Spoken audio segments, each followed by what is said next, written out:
10 riders came up the mountain with guns on their hips and Roy Maddox at the front and smiling like a man who had already won. He looked at the girl on the porch and said, "She was mine before she was yours, and I have come to take her home."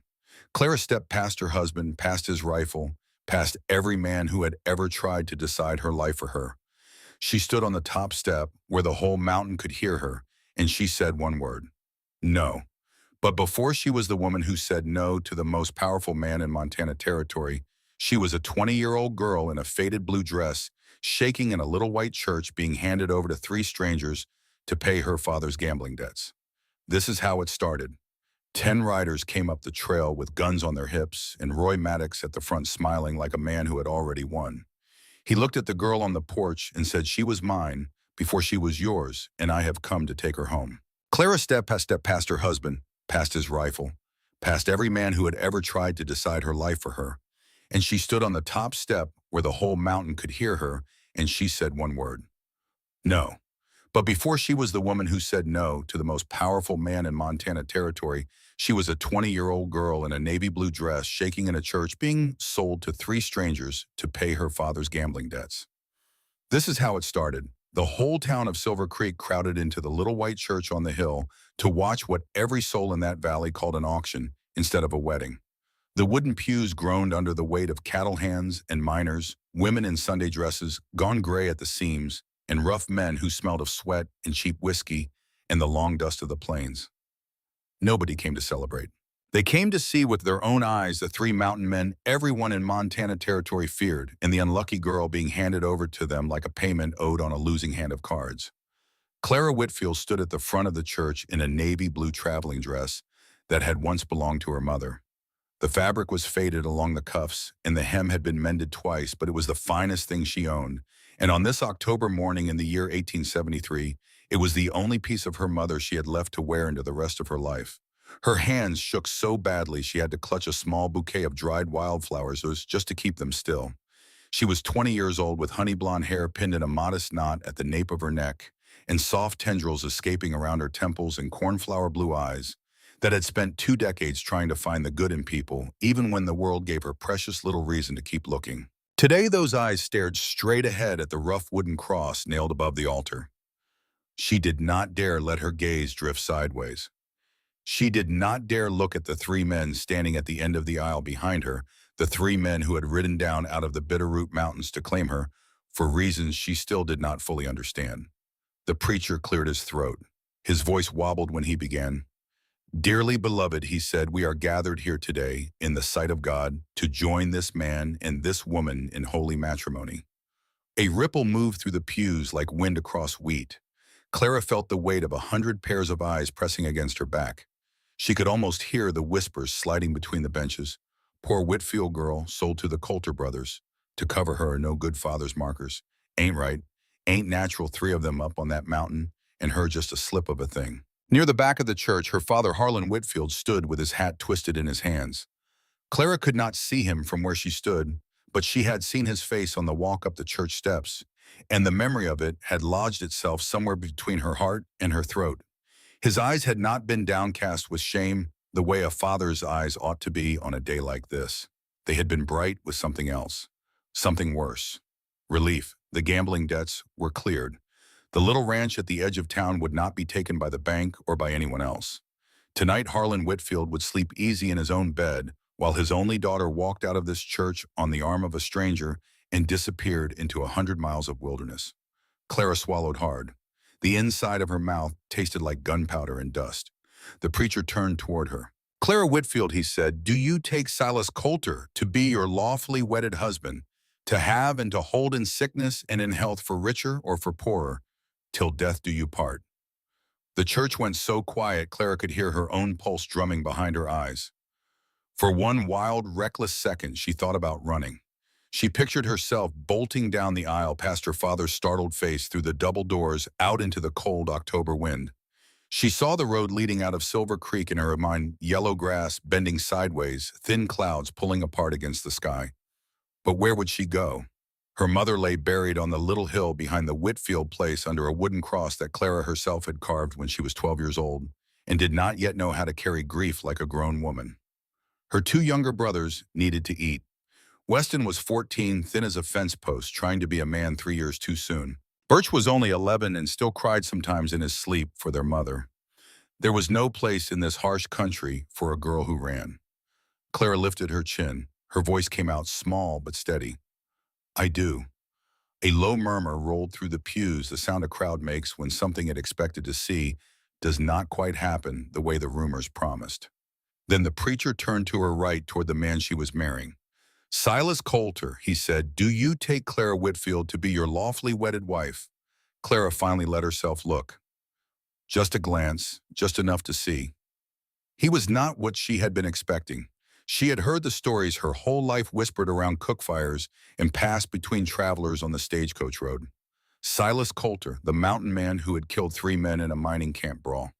Silas Coulter, who once dragged a wounded grizzly off a boy with his bare hands. Silas Coulter, who could track a man through a river and shoot a crow clean out of the sky at 100 yards. Some folks called him a hero. Most called him something worse. To Clara Whitfield until 15 seconds ago, he had been nothing more than a name in other people's nightmares. Now he was the man standing beside her in God's own house. He was tall. That was the first thing. 6'6" at least, maybe more, with shoulders wide enough to fill the doorway of a barn. He wore a clean white shirt buttoned to the throat and a dark wool coat that had clearly been brushed that morning for the occasion. His hair was the color of seasoned oak, long enough to brush his collar, and his face was lean and weathered by wind and mountain sun. A scar cut through his left eyebrow and traced a thin, pale line down across the top of his cheekbone. His jaw was shadowed with 2 days of stubble. His mouth was set in a line so firm it looked like it had forgotten how to soften. But it was his eyes that froze her where she stood. Amber, whiskey-colored, watchful and tired, like a man who had seen too much of the world and stopped expecting any of it to surprise him. When those eyes met hers, Clara felt something she could not name. Not fear exactly, not safety either. Something in between, a question being asked, a warning being given. I do, Silas Coulter said. His voice was low and rough like river stones rolling against each other in a deep current. It moved through her chest in a way she did not expect and could not have prepared for. Behind him stood his 2 brothers. Clara caught only a glimpse of them before she looked away, but the glimpse stayed with her. Leland Coulter, the middle brother, 4 years younger than Silas. He was just as tall, with the same broad shoulders and the same weathered hands, but where Silas was stone, Leland was a coiled spring. His jaw was tight. His eyes were fixed straight ahead at nothing, and they burned with something that looked dangerously close to anger held on a very short leash. There was an old rope scar on his forearm where his shirt sleeve had been pushed back to the elbow, and the hand hanging at his side was the broad, scarred hand of a man who worked iron and wood for a living.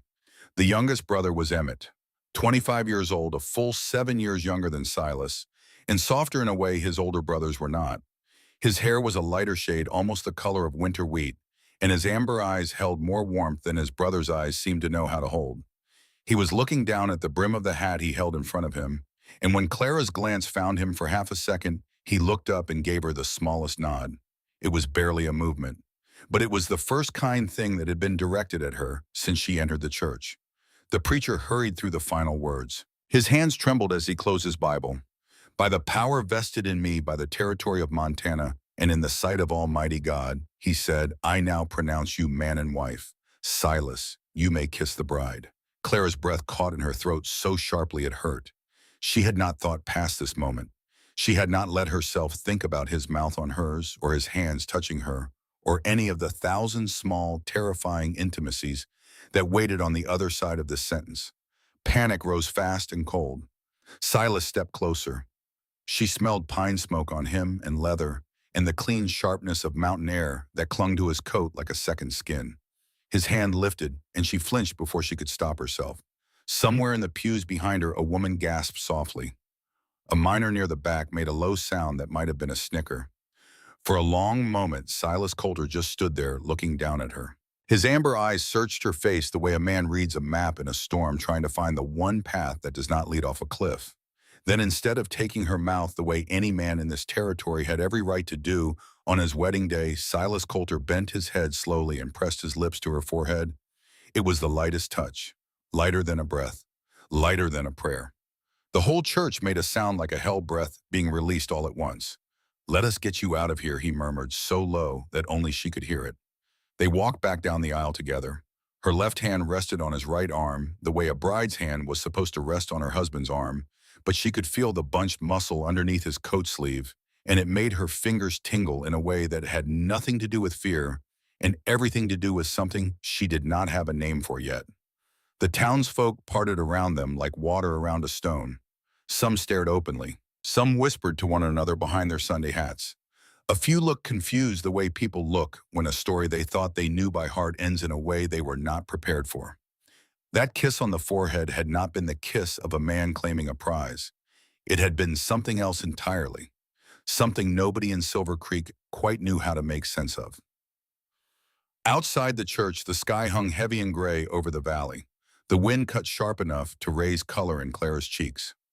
Silas led her down the church steps toward a big bay horse hitched to a loaded wagon. Two saddled horses stood behind it, their reins looped to the tailgate, one chestnut and one a steady brown mare. Leland was already climbing onto the chestnut, his movements quick and efficient, like a man who wanted to be done with a place. Emmett stood holding the head of the brown mare, running his gloved hand down her nose, in the calm way men who love animals do, without thinking about it. Her father came out of the church behind them and hurried down the steps. He clapped Silas on the shoulder without even looking at Clara, the way a man claps a horse trader on the back after a sale has gone well. "Much obliged, Coulter," Harlan Whitfield said. "You got yourself a good worker there. Girl knows how to keep a house." Clara's cheeks flamed hot. She felt the word worker land somewhere deep in her chest, where she was trying very hard to hold herself together, and she felt it crack a small piece of her that might have still been hoping for something else from her father today. Not an apology, she knew better than to hope for that, just maybe a word, just maybe her name spoken out loud by him one last time. Silas Coulter turned his head slowly.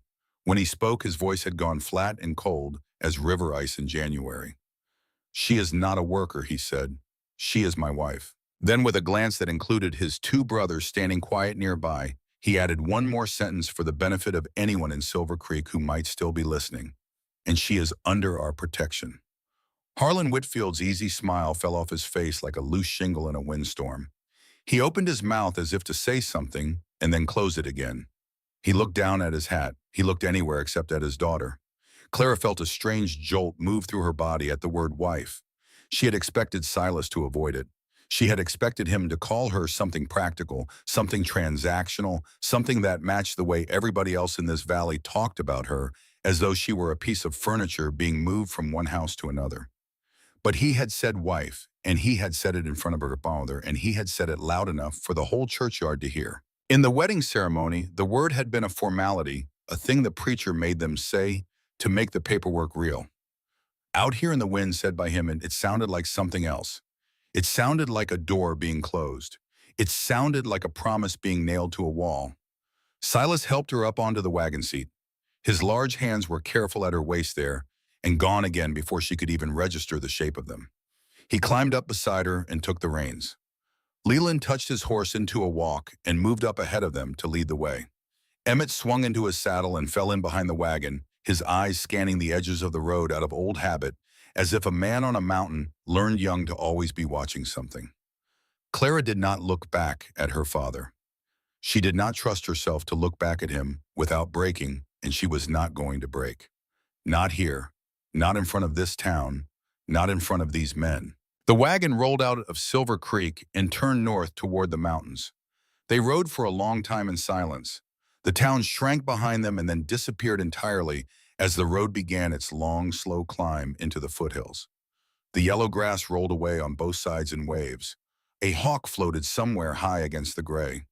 Clara felt the rhythm of the wagon wheels moving through her body, and she let her mind drift backward because she could not yet bear to let it drift forward. 3 months earlier, she had been a girl who still believed there might be a way out that did not cost her everything.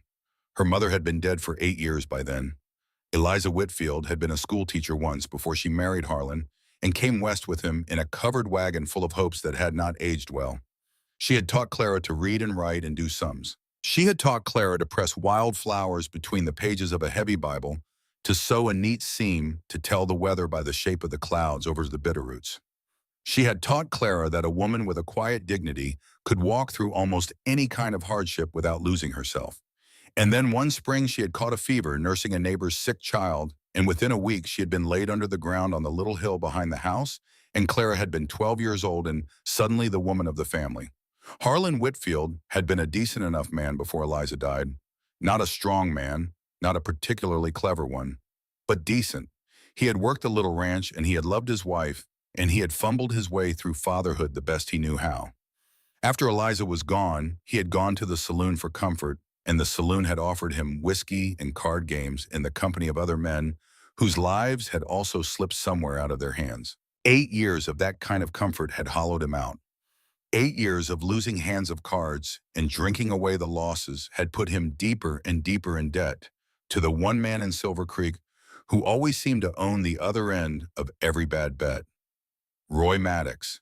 The name still made the skin on Clara's arms pull tight even out here in the open wagon, with 3 mountain men around her. Roy Maddox owned the biggest ranch south of the Bitterroots.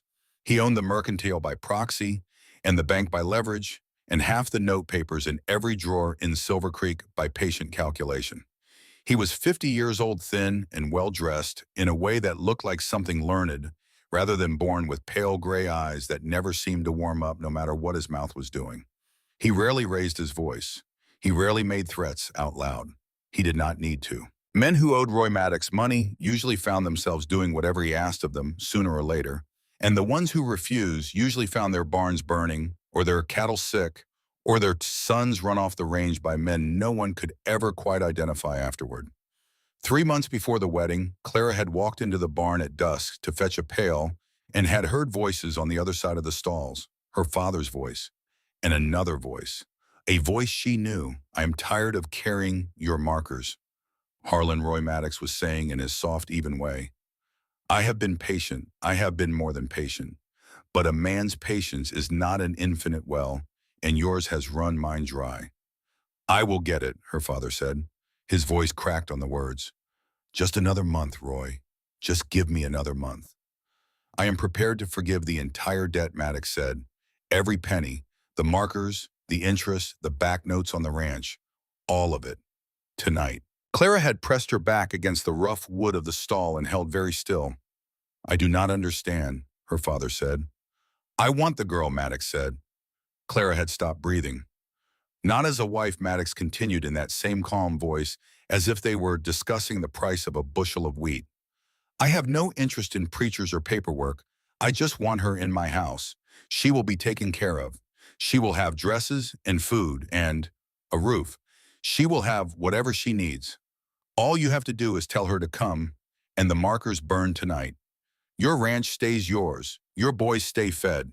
Nobody has to know the details except you and me." Clara had not waited to hear her father's answer. She had slipped out the back of the barn and run into the tall grass behind the house and fallen to her knees in the dark and been sick into the weeds. She had stayed there a long time, shaking tasting bile, feeling the cold October ground under her palms, and thinking with a clarity she had never felt before in her entire life that she would rather die than walk into Roy Maddox's house. She had not told her father what she heard. She had not confronted him. She had simply understood, in the way a trapped animal understands the shape of its cage, that something was coming for her and that she had to find a way out before it arrived. 2 weeks later, Harlan Whitfield had come into the kitchen with a folded newspaper clipping in his shaking hand and laid it on the table in front of her. It was a small advertisement from a frontier marriage broker. A rancher in the high country was seeking a wife. The letter described him as honest, hardworking, able to provide shelter and food and safety, in need of a woman who could read and write and keep a home. "You should answer it," her father had said, not meeting her eyes. "It would be a good match." Clara had looked at the paper for a long time. She had not known then what she knew now, that the advertisement had never actually appeared in any newspaper, that the whole thing had been arranged in secret between an old sheriff who had run out of legal ways to protect her and a man on a mountain who had his own reasons for wanting Roy Maddox to lose something he had set his heart on. All Clara had known in that kitchen that morning was that a door had opened in the wall of her cage, and she did not have the luxury of asking where the door led. "I will answer it," she had said. She had written the letter that same afternoon in her mother's careful school teacher hand, sitting at the kitchen table while her brothers played outside in the cold. A week later, a reply had come back. The handwriting was careful but uneven. The letters formed the way a man forms letters when he has been taught late in life and still has to think about each one. The reply had been short. It had said that the rancher would provide a home and food and safety. It had said that the work would be hard and honest. It had said that the mountains were no place for pretense or for lies, and that she should come only if she was willing to stand up inside a life she had not chosen. Clara had read that last sentence 4 times before she folded the letter and put it inside her mother's Bible. She had not told her brothers anything. She had simply packed her mother's navy blue dress and her small rosewood trunk in the Bible and a few other things that would not weigh too much. On the morning she left for Silver Creek to meet the stagecoach, Weston had come out to the yard and stood there with his hands pushed deep into his thin coat pockets and his face trying to look like a grown man's face. "I will look after Birch," he had said. "I know you will," she had told him. And she had kissed his forehead the way their mother used to kiss hers, and she had walked away before either of them could cry about it. The wagon jolted over a rut in the road, and Clara came back into her body with a small start. The sun had dropped lower.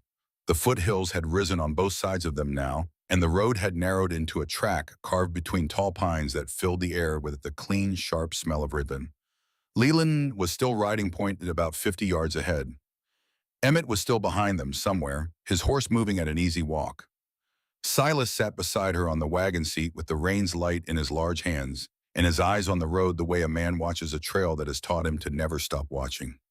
"You scared of me?" he asked without looking at her. It was not a challenge. It was not a joke.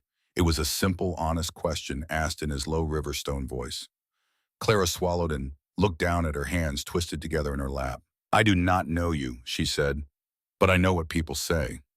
Silas made a sound in his throat that was not quite a laugh. There was no humor in it, only something that might have been old and tired. "People say a lot of things," he said. They rode a few more minutes in silence. The pines pressed closer on either side. A jay screamed somewhere off in the timber and then fell quiet again. Then, without warning, Leland pulled his horse up short on the trail ahead. Silas had the wagon stopped almost before Clara realized what was happening. His whole body had gone still and alert in the space of a single breath, what Silas called quietly up the trail. Leland was already out of the saddle. Clara watched him crouch down next to something at the edge of the track and run his hand over it slowly. He stood up and turned around, and his face in the late afternoon light had gone hard. "Cut," Leland said, "not blown." Silas handed Clara the reins without a word and stepped down off the wagon. Emmett came riding up from behind at a trot, his young face gone serious in a way that made him suddenly look a great deal more like his older brothers. Clara leaned forward on the seat and looked where Leland was pointing. A large pine, maybe a foot thick at the base, had fallen across the trail. Fresh. The stump end was pale and raw, and on the stump end were the clean, sharp marks of an axe. Somebody had cut the tree down on purpose. Somebody had cut it down in the last day or two. Somebody had wanted to turn 3 travelers back towards Silver Creek or slow them down long enough to catch them in a place of the cutter's choosing. Silas walked the length of the fallen trunk with his head down, reading the ground the way another man might read a newspaper. He stopped near the root end and crouched and touched 2 fingers to the dirt. He stayed like that for a long moment. "2 men," he said quietly. "1 horse tied off over yonder. They worked fast, and they did not wait around to see if we came. They wanted us stopped here, not met here." Leland's hand had drifted to the handle of the long knife on his belt without him seeming to notice it had done so. Emmett's young face had gone even more still. Clara sat very quietly on the wagon seat with her heart beating hard against the inside of her ribs. The word wife that Silas had said in the churchyard 3 hours ago was suddenly standing up on its hind legs inside her chest and asking her what she was going to do about the fact that somebody in this territory did not want her to reach the end of this road alive. "We go around," Silas said. "North slope, it will add an hour." Nobody argued. Leland swung back into the saddle. Silas climbed up beside Clara again and took the reins. Emmett moved his horse out ahead to scout the new route. The wagon turned off the main track and began to pick its way carefully up a rougher path that climbed the shoulder of the ridge and wound through thicker timber. Clara did not ask who had cut the tree. She did not need to ask.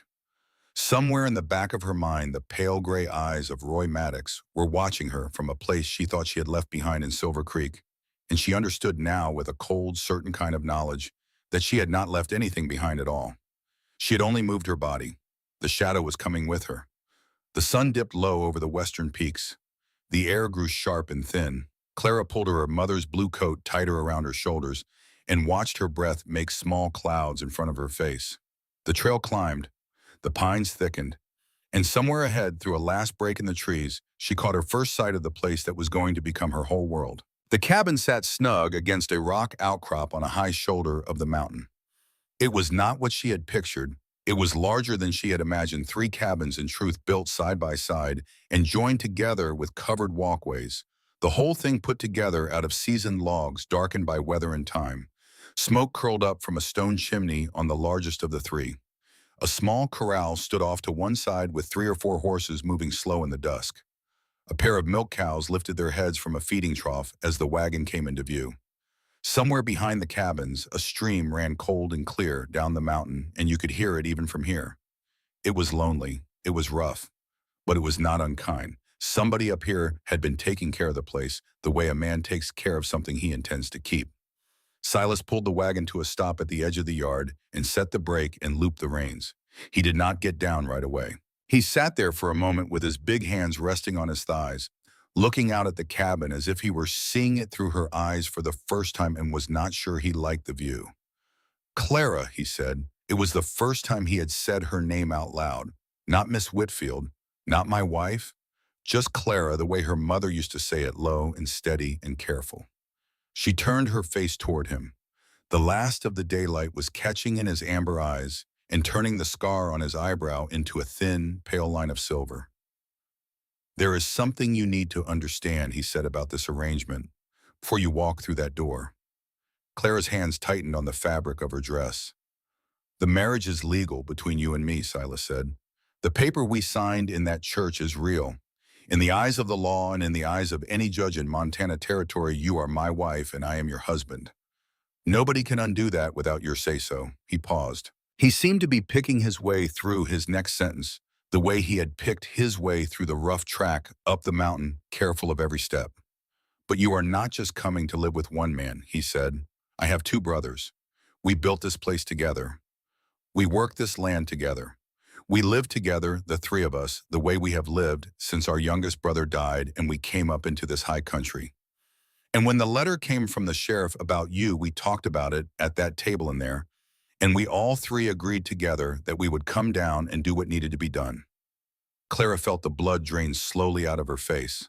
Silas saw it and kept talking quickly now, as if he had been practicing these sentences for days on the ride down out of the mountains. You will have your own room, he said. Your own door. Your own lock. A bolt on the inside that Leland forged himself. Nobody comes in unless you say so. Not me, not either of them. You are not a thing to be shared, Clara.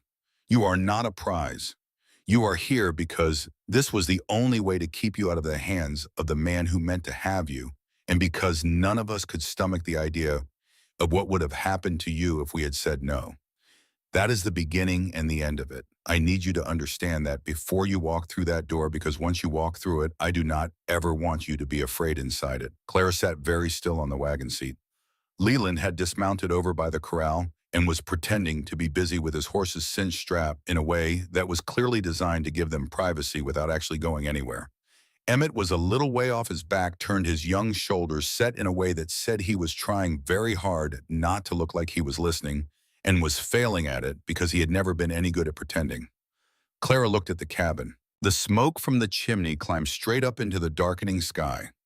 A lamp had been lit inside one of the windows while they were still on the trail, and the warm yellow glow of it reached out across the yard toward her like a hand offered. Somebody had thought to light that lamp before she arrived. Somebody had thought to put a light in the window for her. She looked down the trail behind them. The track they had come up was already mostly lost in shadow. Somewhere down at the bottom of that trail was Silver Creek. Somewhere in Silver Creek was a saloon where her father was probably already drinking the relief out of his bones.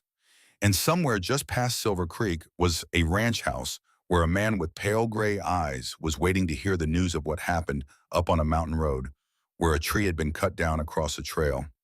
She looked at Silas Coulter. His face in the fading light was not the face of a man who was enjoying any of this. He looked tired. He looked like a man who had been holding a promise up over his head for a long time and was not yet sure whether she was going to let him set it down. "Show me the room with the lock on the door," Clara said. Silas let out a slow breath she had not realized he had been holding. He stepped down off the wagon and came around to her side and raised his large scarred hands to help her down. His touch at her waist was there and gone in half a heartbeat. Careful, respectful. The way a man handles something he has been told is fragile and has decided to believe it. Her boots touched the frozen dirt of the yard. She smoothed her skirts with hands that were not quite steady. She lifted her chin the way her mother had taught her. Emmett came forward and took her small trunk down off the back of the wagon and carried it toward the cabin on one wide shoulder without saying a word. Leland moved off toward the corral with the horses. Silas stayed at her elbow, not touching her, just walking beside her the way a man walks beside something he has sworn to keep between himself and the wind. The cabin door opened. The warm yellow light spilled out into the yard and touched her face. Clara Whitfield, who had been a girl in a blue dress in a church 3 hours ago, stepped across the threshold into the rest of her life. And somewhere far below, in a saloon in Silver Creek, a man with pale gray eyes was listening very carefully to a rider who had just come in from the mountain trail and beginning to understand that the thing he had wanted had just slipped out of his hand and making the first quiet calculations of how he was going to get it back. The inside of the cabin was warmer than Clara had expected, and cleaner too in the careful way a place is clean when men who live alone have decided to try. The main room was long and low with a stone fireplace built into one wall that took up nearly half of it. The fire in it was fresh, laid that morning, she guessed, and the coals were glowing, steady, the way a fire glows when someone who knows wood has been tending it. A heavy pine table stood in the middle of the room with 4 chairs around it, mismatched and handmade, each of them a little different from the others in the way chairs are different when 3 brothers have each built their own at separate times. Against the far wall was a long kitchen counter with shelves above it lined with clay jars and tin cans and bundles of dried herbs tied with twine. A cast iron stove sat next to the counter, radiating a low, steady heat into the room. Clara stepped slowly across the threshold, and her eyes moved over everything without her meaning to count it the way a woman's eyes do when she walks into a strange kitchen and tries to understand the shape of the life that has been lived in it. There were 3 doorways along the back wall, each leading into one of the 3 attached cabins. The one on the left stood open a little, and she could see the corner of a narrow bed and a wooden chest at the foot of it. The one in the middle was closed. The one on the right was open wider, and somebody had clearly been working in there recently because she could see fresh wood shavings on the floor just inside the door and a hammer lying on the sill as if its owner had set it down at the sound of the wagon coming up the trail. On a small window ledge above the kitchen counter, somebody had placed a clay jar with a small bunch of dried wildflowers in it. Yellow cone flowers, white yarrow, a sprig of sage. The flowers were from the late summer just past, carefully pressed and dried and kept. Clara stopped walking when she saw them. The sight of dried wildflowers in a jar in a mountain man's kitchen was such a small thing that it would not have been worth mentioning in any ordinary house anywhere else in the territory. But this was not an ordinary house. These were not ordinary men. And somebody in this cabin had thought ahead about a woman arriving and had decided that the first thing she ought to see when she walked in the door was a jar of flowers on a windowsill. Emmett Coulter was standing near the window with her rosewood trunk set down gently on the floor at his feet. He had taken off his hat when he came inside. His lighter-colored hair was pushed back from his forehead, and his amber eyes were watching her with a careful, waiting quiet that told her he had seen where her eyes had landed. "They are from last August," he said. His voice was softer than his brother's voices. "I picked them down by the creek when the late flowers were up. I thought." He paused and rubbed the back of his neck. "I thought a house ought to have flowers in it, even a house that did not have a woman in it yet." Clara did not trust herself to speak for a moment. She nodded instead. Emmett nodded back as if the 2 of them had just reached an understanding about something neither of them was going to say out loud, and then he carried her trunk over to the open door on the right and set it down carefully inside that room. "This one is yours," he said. "Silas and Leland and I all finished the last of the work on it 2 days ago. The door has a new bolt. Leland forged it himself. He said you ought to be the one to slide it shut the first time and that nobody was ever going to touch it from the outside." Clara walked to the door and looked inside. The room was small but not cramped. A single bed stood against the far wall, neatly made with a thick wool blanket and a quilt folded at the foot that looked like it had been pieced together out of scraps a long time ago by someone who knew how to sew. There was a small writing desk under the window with an oil lamp on it, unlit. There were pegs on the wall for a dress and a coat. There was a wooden chest at the foot of the bed that was plainly new, the pine still pale and smelling of fresh cut wood. And on the inside of the door, set into the heavy frame, was a black iron bolt thick as her thumb, forged by hand and hammered to a clean, dark finish. She looked at the bolt for a long time. Then she walked into the room and set her hand against it and slid it closed. The sound it made was small and final and good. She slid it open again. She slid it closed. She slid it open. Behind her, Emmett had quietly stepped back out of the doorway to give her room. Silas had come inside the cabin without her noticing and was standing over by the fire with his back to her, adding another piece of oak to the coals the way a man does when he wants his hands to have something to do. Leland came in last, carrying a load of firewood in one arm and a lantern in the other, and he set them both down and looked at her briefly without saying anything and then looked away. The four of them stood in the cabin in a kind of uneasy quiet that was not hostile and was not comfortable either. It was the quiet of four people who did not yet know what shape the silences between them were supposed to take. Then Silas straightened from the fire and turned around and spoke. "There is bread in the cupboard," he said. "There is cold venison from 2 days back. There is coffee. It is not a wedding supper, but it is food, and it is yours if you want it." Clara realized all at once that she was shaking from hunger. She had eaten almost nothing since dawn. The nerves of the morning had closed her throat against breakfast, and the long ride up the mountain had drained the last of whatever she had in her body. Her hands were beginning to tremble now that she was standing still, and she did not think it was fear anymore. It was the simple human fact of having gone too long without anything in her stomach. "I would like some supper," she said. "Thank you." Silas nodded once and then moved to the kitchen counter. Emmett went out the front door to fetch more water from the spring. Leland disappeared into his own room without a word and came back a minute later, having shed his heavy coat and the gun belt around his hips. Clara noticed that the gun belt went onto a peg high on the wall by the door, where it was clearly always kept, and she noticed that he hung it there without ceremony, the way a man hangs up a tool when he is done with it for the day. She stood still in the middle of the main room and watched them move around her. Three tall men in their own house setting a table, putting food on plates, boiling coffee on the stove. None of them spoke much. None of them looked at her more than they had to. There was something strange and almost tender about the way they were, all three of them, pretending very hard not to stare at her, as if they had agreed in advance among themselves that the worst thing they could do on her first evening in this house was to make her feel watched. Leland set a plate down at one of the chairs. He stepped back. "You sit there," he said, not meeting her eye. "The chair next to the fire. That way, if you get cold, you get warm first." It was the first thing Leland Calder had said directly to her since the church. His voice was rougher than Silas's, with a harder edge around the words, but there was no cruelty in it. Clara crossed the room slowly and sat down in the chair he had pointed at. The heat from the fire reached out and touched the side of her face. They ate.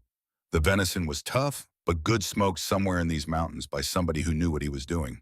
The bread was dense and hearty, the kind of bread a man bakes when he expects to work hard the next day. The coffee was so black and so bitter that Clara had to fight very hard to keep her face neutral when she took her first sip. Emmett saw her expression flicker and ducked his head to hide a small, unexpected smile. "Silas's coffee takes some getting used to," he said quietly. Silas grunted from the other end of the table without looking up from his plate. "It is fine coffee," Silas said. "It is not fine coffee," Leland said flatly. "It is bark water, tastes like the bottom of an old rifle barrel." Emmett's shoulders shook silently with a laugh he was trying not to let out. Clara felt unexpectedly the corners of her own mouth twitch. The first small lift of anything that was not fear or grief in her chest since she had woken up this morning. She looked down at her plate and took another careful sip and felt something in the room ease by one small notch. Leland shoved back from the table first when they were finished. He carried his own plate to the counter and rinsed it in a basin of water Emmett had brought in. Then he walked out into the cold night air without saying where he was going. Clara heard the sound of his boots crossing the porch and going down the steps and disappearing toward the direction of the corral. Emmett stacked the rest of the dishes and carried them to the basin and began to wash them with the quiet, practiced motions of a man who had done this chore 1,000 times. He did not ask her to help. He did not look at her. He simply gave her the gift of being left alone at the table with her thoughts while he made the small, homely sounds of dishes being washed in water. Silas stayed in his chair. He waited until Emmett was finished and had gone into his own room and closed the door softly behind him. Then when it was just the two of them left in the big main room with the fire crackling low and the night pressing dark against the windows, Silas Coulter did something she had not been expecting. He reached down to his right hip and unbuckled his gun belt. He lifted it slowly and laid it across the surface of the table between them. The heavy revolver in its worn leather holster settled with a dull, soft thump on the wood. Silas did not look at the gun after he set it down. He looked at Clara. A man in this country does not take his gun off in his own house at night unless he is going to bed, Silas said quietly. Not up in the high country. Not when somebody cut a tree across the road up here this afternoon and did not stay to see who we were. Taking off this belt is me telling you without words that I am not a thing you need to be afraid of inside these walls. I wanted you to see me do it. I wanted the first time you saw me do it to be tonight. He paused and let the weight of the gun on the table speak for itself for a long moment. A man keeps his word in this country, Clara. He went on, his voice even quieter than before. And I am telling you, in the only way I know how, that you have mine. Clara stared at the gun belt on the table. The firelight caught the worn brass of the buckle and made it glow faintly. There is something you need to know, Silas continued, about why we really came down from the mountains to get you. About why my brothers and I sat at this table 3 weeks ago and decided yes. Clara folded her hands in her lap because they had started to tremble again, and she wanted to pretend they had not. I am listening, she said. Silas leaned forward and rested his forearms on the table. The firelight moved across the scar on his eyebrow, and across the amber of his eyes, and across the careful, tired lines at the corners of his mouth. When he began to speak, his voice was low and even, and he did not hurry any of it. There was a fourth Coulter brother, he said. His name was Daniel. He was the youngest of us. He would have been 23 this past summer if he had lived. Clara felt her breath pull in and out of her chest more carefully. Daniel was the kind of man who believed the world had more good in it than bad, Silas said. I do not know where he got that from. Our mother was gone before he was 10. Our father was a hard man who worked himself into an early grave on a small farm down in the lower valley. By rights, Daniel should have grown up as hard as the rest of us, but he did not. He kept something soft in him that the three of us had let get broke a long time before. He would give his last biscuit to a stranger. He would take the blame for something another man had done if he thought the punishment was too cruel for it. He was the best of us, Clara. He was the one we were all of us trying to protect without ever exactly admitting to each other that that was what we were doing. Silas paused and looked into the fire for a moment before he went on. 2 years ago this winter, Daniel took a job working cattle for Roy Maddox. Clara's stomach tightened at the name. We tried to talk him out of it, Silas said. We knew what Maddox was. We had been hearing stories for years about the men who worked for him, about the things that happened to neighbors who fell behind on their notes, about the barns that burned and the fences that got cut, and the ranchers who suddenly decided to sell their land for less than it was worth. But Daniel said the money was good, and he said he could handle himself, and he said we were too quick to believe rumors about a man just because the man was rich. He said he would come up here to the mountains to visit us at the end of the season, and we would see that he had been right. Silas's hands closed slowly into fists on the tabletop and then opened again. Halfway through that summer, Daniel learned something about Roy Maddox that he should not have learned. I do not know all of it even now. I know some of it. I know enough. Maddox was running cattle across the territory line that he did not have papers on. He was running other things too, things worse than cattle. Daniel walked in on a conversation he was not supposed to hear between Maddox and 2 of his men in a line shack out on the South Range. And Daniel, being who he was, did not pretend he had not heard it. He said he was quitting the job. He said he was going to ride into Silver Creek and tell the sheriff what he had seen. Silas stopped and took a slow breath. He never made it to Silver Creek, he said. They found him 3 days later at the bottom of a ravine about 6 miles from the Maddox Ranch with his horse dead beside him and his neck broken. Maddox's men said he had been riding reckless after dark and the horse had spooked and gone over the edge. The sheriff called it a bad accident. The coroner called it a bad accident. Everyone in the valley called it a bad accident. The fire popped in the hearth. Clara did not move. I went and looked at my brother's body, Silas said, and his voice had dropped even lower now. I looked at him before they put him in the ground. Daniel had been thrown from a horse 100 times in his life. He knew how to come off a horse. The bruises on him were wrong. The break in his neck was wrong. The mud on his boots was wrong for a man who was riding hard in the dark. He had been on the ground before he was dead, Clara. He had been on the ground with men standing over him. Clara pressed her lips together and did not let the sound in her throat come out. I could not prove any of it in a court of law, Silas said. I knew it. My brothers knew it. The sheriff at the time knew it too, but the sheriff at the time was in Roy Maddox's pocket, and any case against Maddox was going to die in that man's office before it ever reached a judge. So I went into the saloon in Silver Creek one night, knowing exactly what I was doing, and I picked a fight with 3 of Maddox's men. 2 of them came at me with knives. 1 of them came at me with a broken bottle. When it was over, those 3 men were not going to be riding for Maddox or anybody else ever again. And I was standing in the middle of a broken-up saloon with blood on my shirt that was mostly theirs, and I was waiting for the law to come through the door and take me. The law came. A new sheriff by then, a man named Wade Briggs. Briggs was an honest man in a town that had forgotten what honest men looked like. He understood right away what I had done and why I had done it. He also understood that if he put me in the town jail, I was going to be dead within a week because every jailer in that jail was on Roy Maddox's payroll. So Sheriff Briggs gave me a choice. He said I could go into the mountains up here, into the Bitterroots, and I could take my brothers with me, and I could build a life up here where I could not get into any more fights with Maddox's men, and in exchange he would make sure that no murder charges were ever filed for the brawl. He said the mountains were the only courthouse that would ever hand down a fair verdict on my brother's death. So the 3 of us came up here, Silas said. We built this cabin. We ran traps in the winter. We raised a few cows in the summer. We tried to make a life that did not have Roy Maddox's shadow in it. And for 2 years, more or less, we did. Men in the valley called us the Mountain Men. They told stories about us. They said I was a killer, which I suppose I am. And they said my brothers were wild men, which they mostly are not. And Roy Maddox made sure every one of those stories got a little worse every time it got retold because fear of us kept the pressure off of him. Silas looked up from the table then. His amber eyes met hers directly. 3 weeks ago, a letter came up from Sheriff Briggs. One of his deputies brought it up the trail. The letter said that Roy Maddox had moved against a family down in the valley, the Whitfield family, and that Maddox had your father so deep in markers that the old sheriff, the one before Briggs, would have let Maddox do whatever he wanted with you, and that the new sheriff could not stop it legally because your father had agreed to it.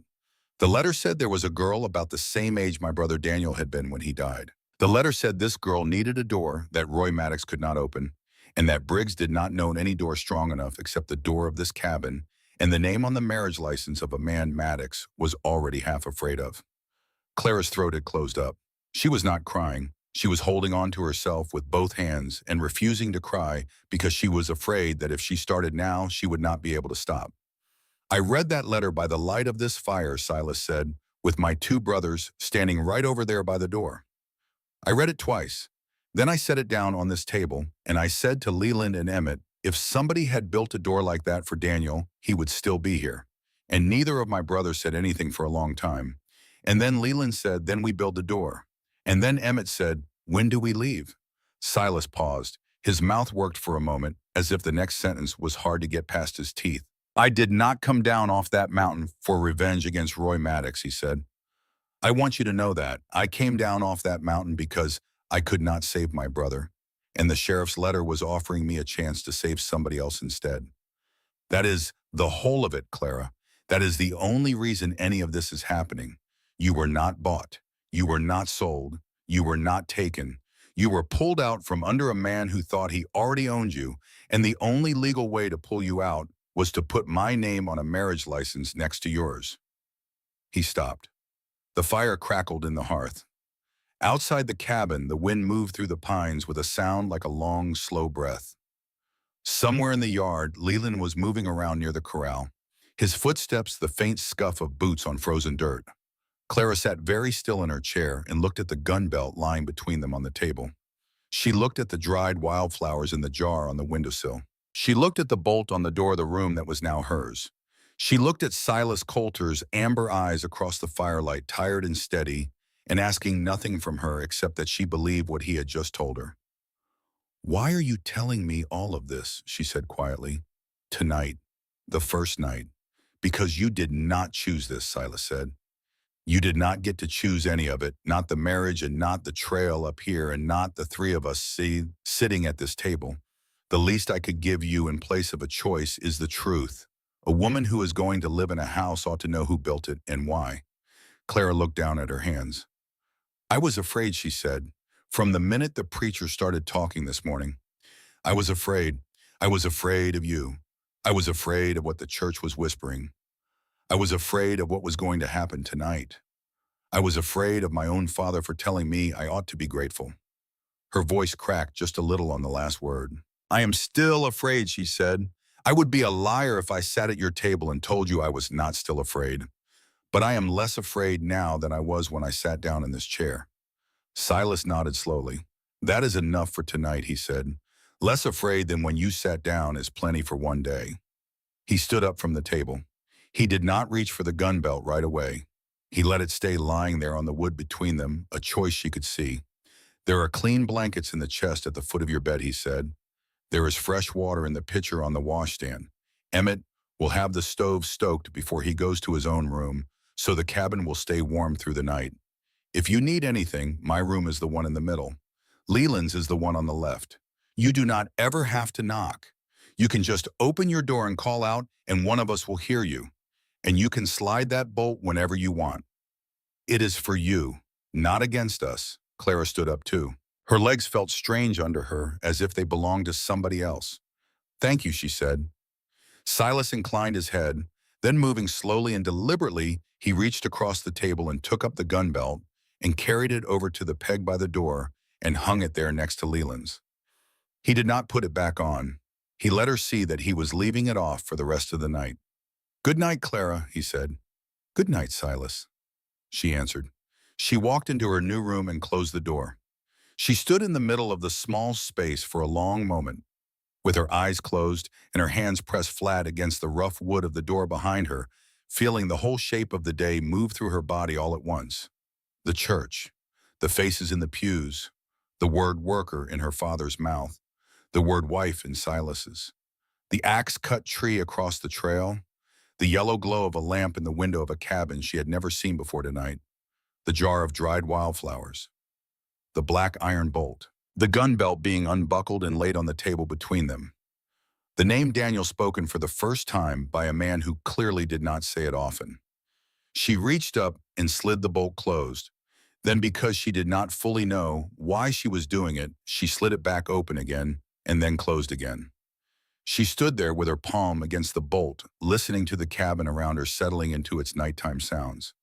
Emmett's quiet movements on the other side of the wall, the creak of Silas's chair as he sat back down by the fire, the distant faint sound of Leland coming up the porch steps and stamping the cold off his boots before coming inside. 3 men, 3 brothers. One dead youngest one whose name lived between them like a fourth presence in the room. One fire, one table, one house on a mountain in the Bitterroots. And somewhere down in the valley, a man with pale gray eyes who was probably right now hearing the news that a tree across a mountain trail had not been enough to stop a wagon from reaching its destination and making his second set of calculations. Clara Whitfield, who was now by law Clara Coulter, walked slowly over to the narrow bed and sat down on the edge of it. She pulled her mother's Bible out of her rosewood trunk and laid it open on her lap at the page where a small, dried bluebell was pressed between 2 verses. She looked at the flower for a long time. Her mother had pressed that bluebell there the spring before she died. Clara remembered the afternoon it happened, her mother's hands pressing the flower flat between the pages, her mother's voice saying that some things were worth keeping because they reminded you how small and stubborn beauty could be, even in a hard country. "All right," Clara whispered to the empty room. That is where we start. She closed the Bible and set it on the little desk under the window. She took off her mother's navy blue dress and hung it carefully on one of the pegs on the wall. She put on the plain cotton nightdress she had packed in the bottom of her trunk. She washed her face in the cold water from the pitcher on the washstand, and the cold shocked the tiredness out of her eyes for a moment, and then let it come back twice as heavy. She climbed into the narrow bed and pulled the wool blanket and the old pieced quilt up to her chin. The room was dark except for the faint red glow coming under the crack of the door from the big fire in the main room. She could hear low voices out there now. Silas speaking quietly, Leland answering in clipped short words, Emmett adding something softer at the end. She could not make out what they were saying. She did not try. There was a kind of comfort, she realized, in simply hearing the sound of three men's voices on the other side of a door she had chosen to leave closed. It was the sound of a house being lived in. It was the sound of people who were not afraid of her and who were trying in their rough, quiet mountain way not to make her afraid of them. Her last thought before sleep took by her was of the jar of dried wildflowers on the windowsill. Emmett had picked them in August. That meant that Emmett Coulter had stood knee-deep in creek water on a summer morning, almost 2 months before any letter had come from Sheriff Briggs about a girl in Silver Creek, and had picked those flowers and had dried them and had put them in a jar and had set the jar on a windowsill in a house where no woman lived. He had done that without knowing her name. He had done that for a woman who did not yet exist in his life. Somebody in this cabin had been saving a place for her before he even knew she was coming.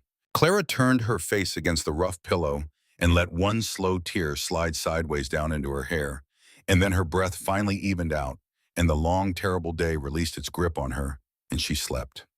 On the other side of the door in the main room of the cabin, the three Coulter brothers sat at the table where a gun belt had recently lain between two strangers and now did not. Silas stared into the fire. Leland cleaned the blade of his knife on a scrap of oiled cloth with the slow, careful attention of a man who needed his hands to be busy. Emmett sat with his elbows on the table and his chin resting on his folded hands and his amber eyes fixed on the closed door of the room where Clara had gone to sleep. "Somebody cut that tree today," Leland said at last, very quietly so as not to carry through the wall. "Somebody was on that trail waiting for us." "I know," Silas said. "It was not one of the old deputies," Leland said. "Those tracks were fresh. Those were new boots. Maddox has new men." "I know," Silas said again. Emmett's eyes did not leave the closed door. "She is going to hear it all, sooner or later," Emmett said softly. "She is going to have to. We cannot keep the shape of what is coming for her hidden for very long up here." "Not tonight," Silas said.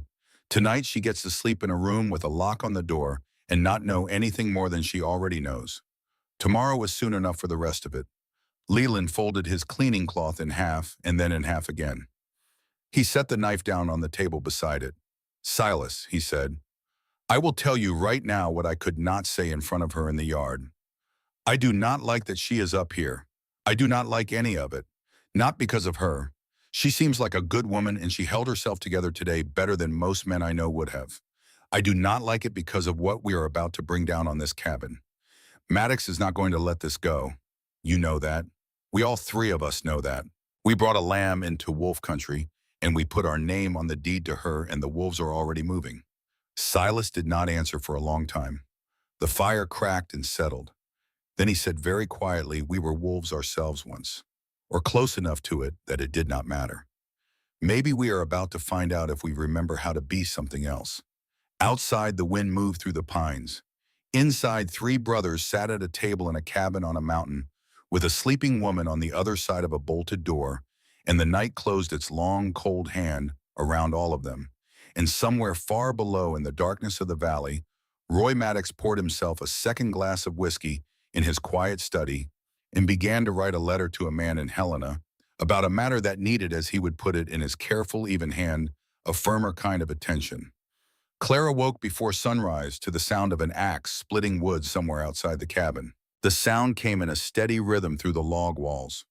One clean strike every few seconds, the kind of rhythm a man gets into when he has been swinging an axe for so many years that his body has forgotten how to swing it any other way. For a moment she lay very still under the wool blanket and the pieced quilt and did not know where she was. The ceiling above her was rough pine boards. The air against her face was cold and smelled of smoke and something else she could not place, until she remembered with a small quiet shock that it was the smell of a house full of men. She sat up. The bolt on the door was still slid shut where she had left it the night before. She looked at it for a long moment in the growing pre-dawn light coming through the small window. Then she got out of bed and crossed the cold board floor in her bare feet and slid the bolt back open. She dressed quickly in a plain gray wool dress she had packed at the bottom of her trunk. Her fingers were clumsy with cold on the buttons. She pinned her honey blonde hair back into a simple knot and splashed water on her face from the pitcher on the washstand. She did not look at herself in the small oval mirror above the basin for long. She was not ready to meet the eyes of the woman who looked back at her this morning. That woman had a husband now, and two other men she was supposed to live with, and no clear idea yet of where she fit inside any of it. When she stepped out of her room into the main room of the cabin, Silas was standing at the stove with his back to her, pouring coffee from a dented tin pot into two heavy mugs. He had already dressed for the day in a dark flannel shirt and heavy work trousers, and his hair was still damp at the temples from a wash basin. He turned his head at the sound of her door and gave her a small nod, but did not smile. "Sleep some?" he asked. "A little," she said. "Coffee," he said, and held out one of the mugs. She took it. This morning she was ready for the bitterness, and she managed not to let her face betray her. Silas saw the effort in the corner of his own mouth move just a fraction. "I can teach you to make it different," she said carefully. Silas considered that. "You can try," he said. He picked up the other mug and walked past her toward the front door. She followed him without really meaning to. The door opened onto the covered porch that ran along the front of the three joined cabins, and the cold morning air came in through the opening like a slow river. Clara stepped out onto the porch behind him and wrapped her free hand around the mug for warmth. The yard in front of the cabin was silver with frost. The pines rose dark against the sky that was just starting to turn the color of old tin.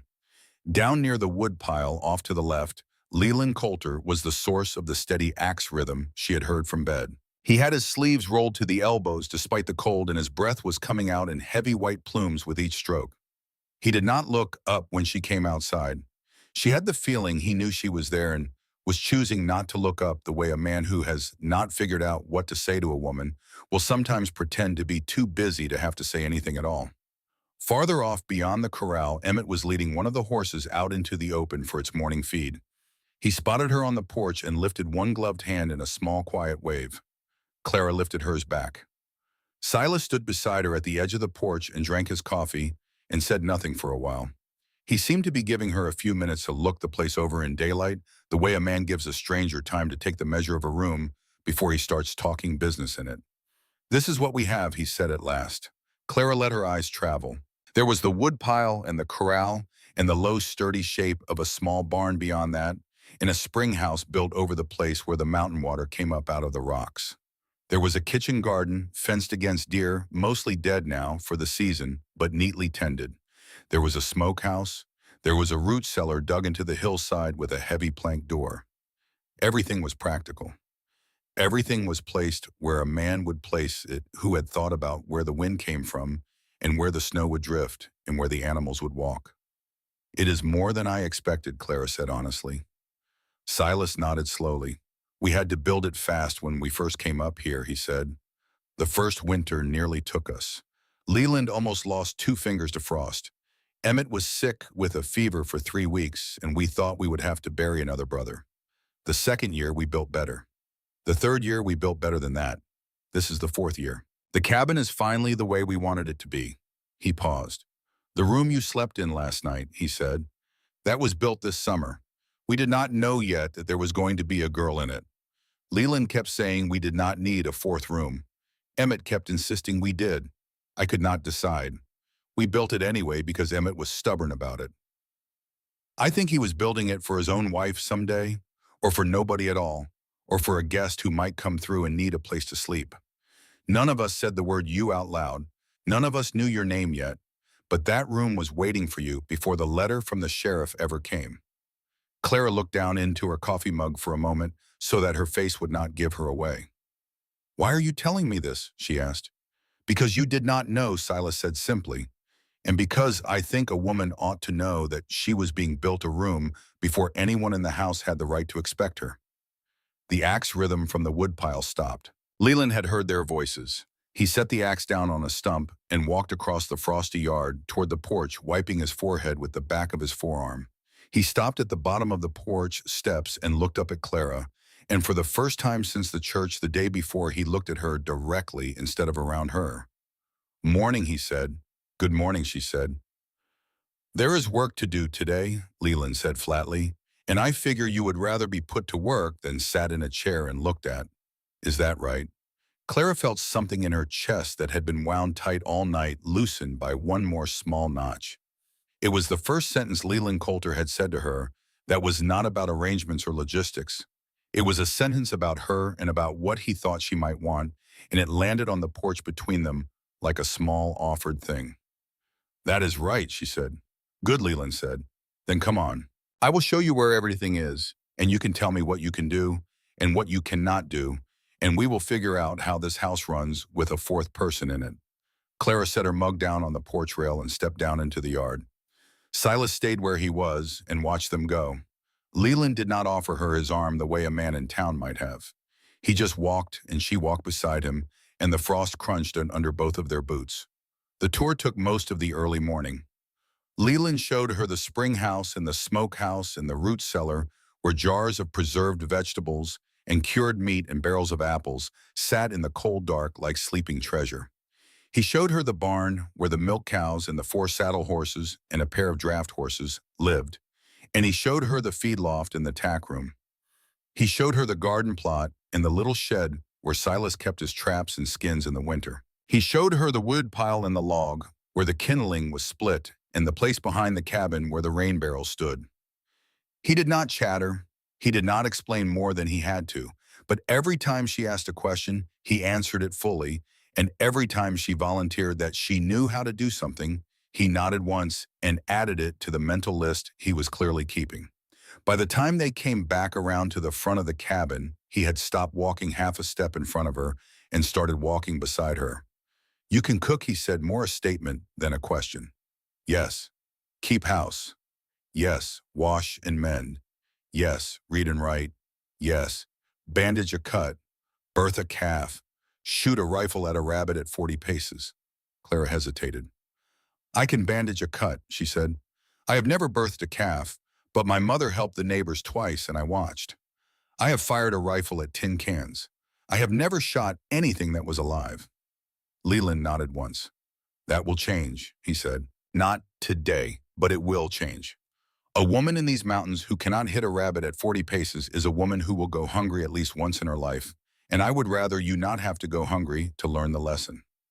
Silas will teach you when the time is right. He is a better shot than I am, and he is more patient about it." They had reached the front porch again. Silas had gone back inside. Emmett was just coming out of the barn with a bucket of fresh milk from one of the cows.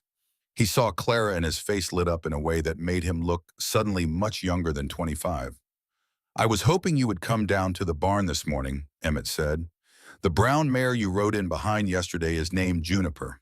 She is the gentlest horse we have, and she took a shine to you on the ride up. If you want, I can saddle her later and teach you how to sit a mountain horse. It is different from sitting a flatland horse. You have to let them do the work on the steep parts and not try to guide them." "I would like that," Clara said. Emmett beamed and disappeared into the main cabin with the milk bucket. Leland watched him go and then looked at Clara with a small, almost reluctant twist at the corner of his mouth. "The boy is going to talk your ear off if you let him," he said. "He has been starved for anything but me and Silas to look at across a table for 2 years. Clara smiled a little. "He seems kind," she said. "He is the kindest of us," Leland said, and there was something very quiet and very serious in his voice when he said it. "Do not let him get hurt on your account. I mean that. He will get hurt easier than the rest of us because he feels everything twice." Clara looked up at Leland Coulter and for the first time saw something in his hard face that was not anger. It was protectiveness. Fierce, careful, old protectiveness. The kind of thing a middle brother learns when he grows up with one brother ahead of him and one brother behind him, and the whole world trying to take pieces off of all 3 of them. "I will not let him get hurt on my account," Clara said quietly. "You have my word on that." Leland studied her for a long moment. Then he nodded once and walked back toward the woodpile and picked up his axe. The rest of that first day passed in a kind of slow, careful learning. Clara cooked the midday meal and the men ate it without comment, which she understood after a minute was its own kind of compliment, because these were not men who wasted words on food that was merely adequate. She baked biscuits for the evening meal in the cast iron stove and handed one hot from the pan to Leland as he came in from outside, and Leland took a bite standing up by the door and stopped chewing for a second, and then looked at Silas across the room and said, "Well, it is over. We are spoiled now. We are going to forget how to eat your biscuits, and it will be your own fault for bringing her here." Silas grunted from the table, and Emmett laughed out loud with his mouth full, and Clara felt her face go warm in a way she did not mind. That night, she dreamed of her mother for the first time in almost a year. In the dream, her mother was standing in the kitchen of the old Whitfield house kneading bread dough, and she looked up when Clara walked in and smiled without any worry in her face at all and said, "There you are. I was wondering when you would finally come home." Clara woke in the narrow bed with her face wet and did not know whether the tears were grief or something else that did not yet have a name. The morning after the dream, during the small, quiet moment between breakfast and the start of the day's outdoor work, she found Silas sitting at the table with a small wooden box open in front of him.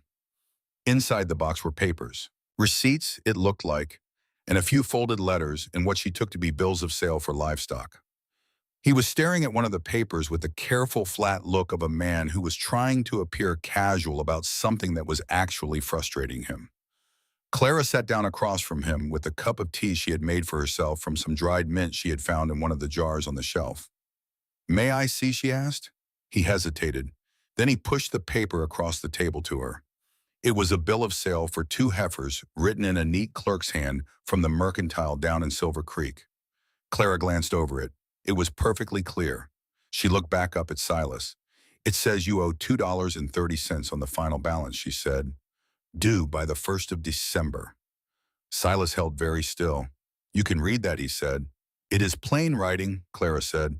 "Most clerks write that hand. My mother taught me it when I was 9. Silas closed his mouth. He looked down at this paper, then back up at her, then down at the paper again. When he spoke, his voice had gone very low. "I can read some of it," he said. "I can read my own name. I can read numbers well enough to keep from being cheated most of the time.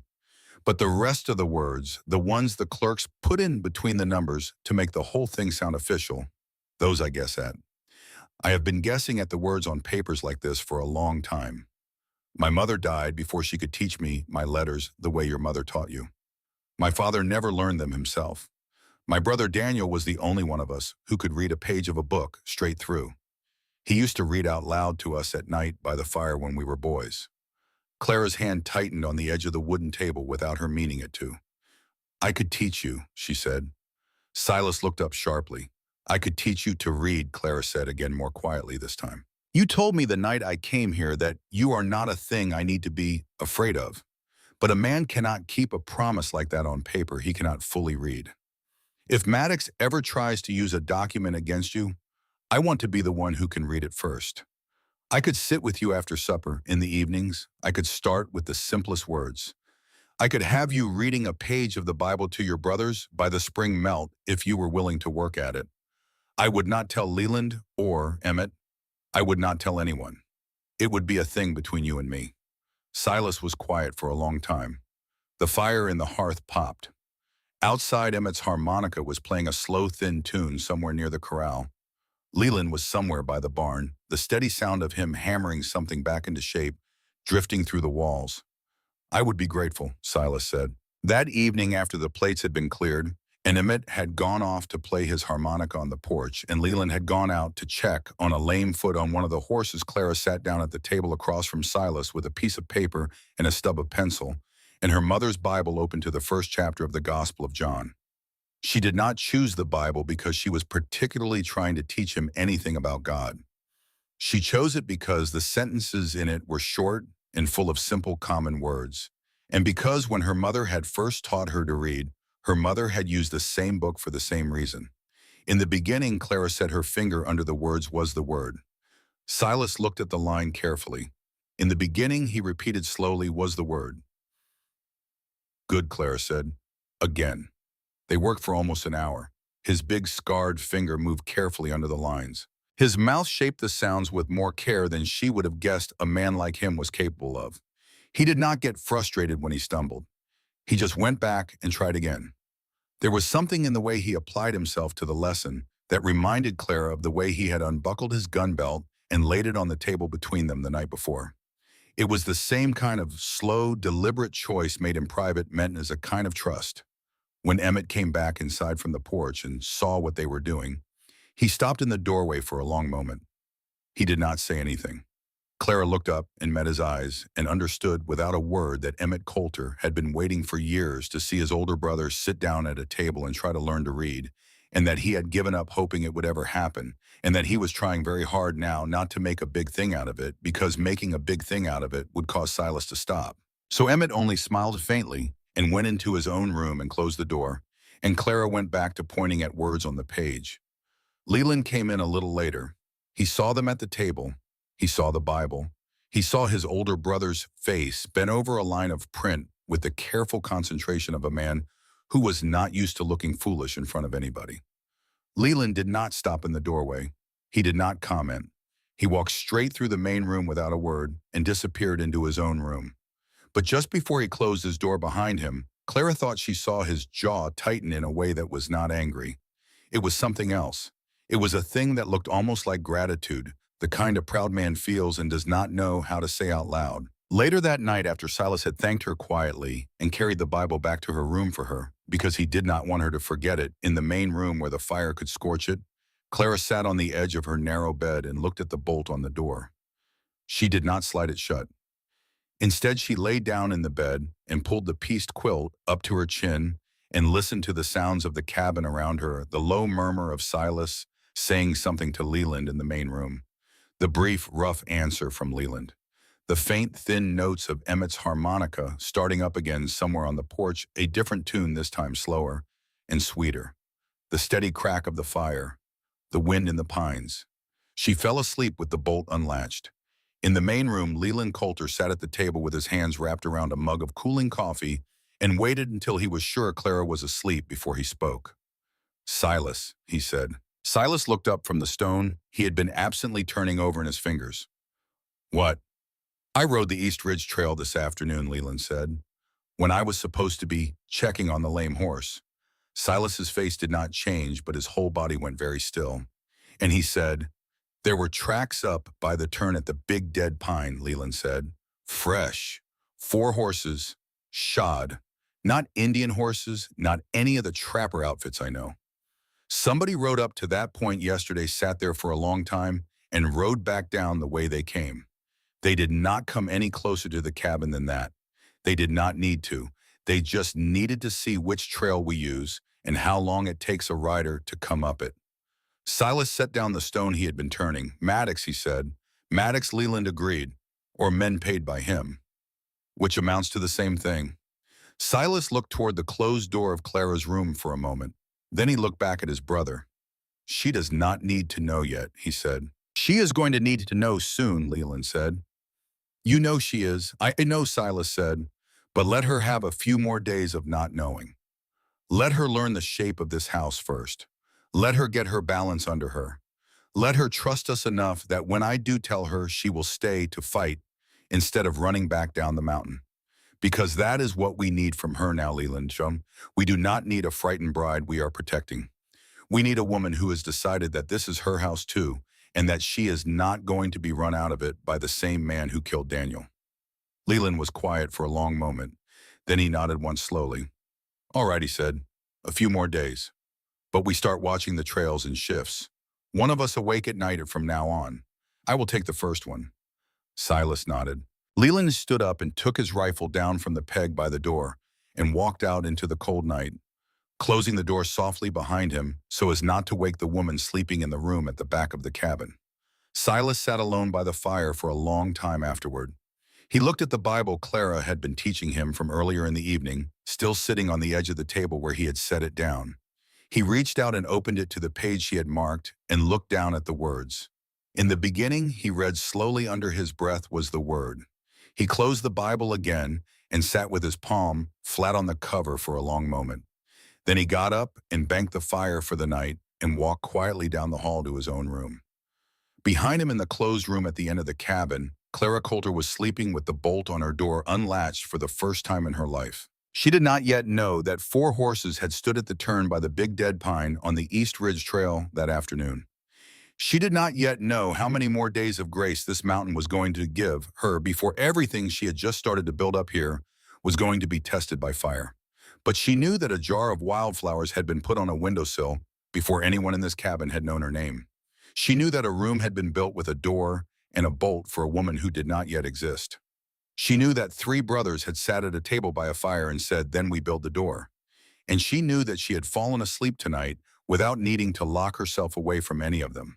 For a woman who had walked into a church yesterday morning, expecting the worst thing in her life, it was, she would have said, if anyone had asked her, a very strange and unexpected kind of beginning. Outside the cabin, Leland Coulter stood at the edge of the porch in the cold moonlight, with his rifle cradled in the crook of his arm, and his eyes on the dark line of trees at the edge of the clearing where the trail came up the mountain.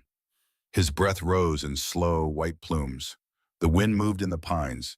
Somewhere very far away, an owl called once and then fell silent.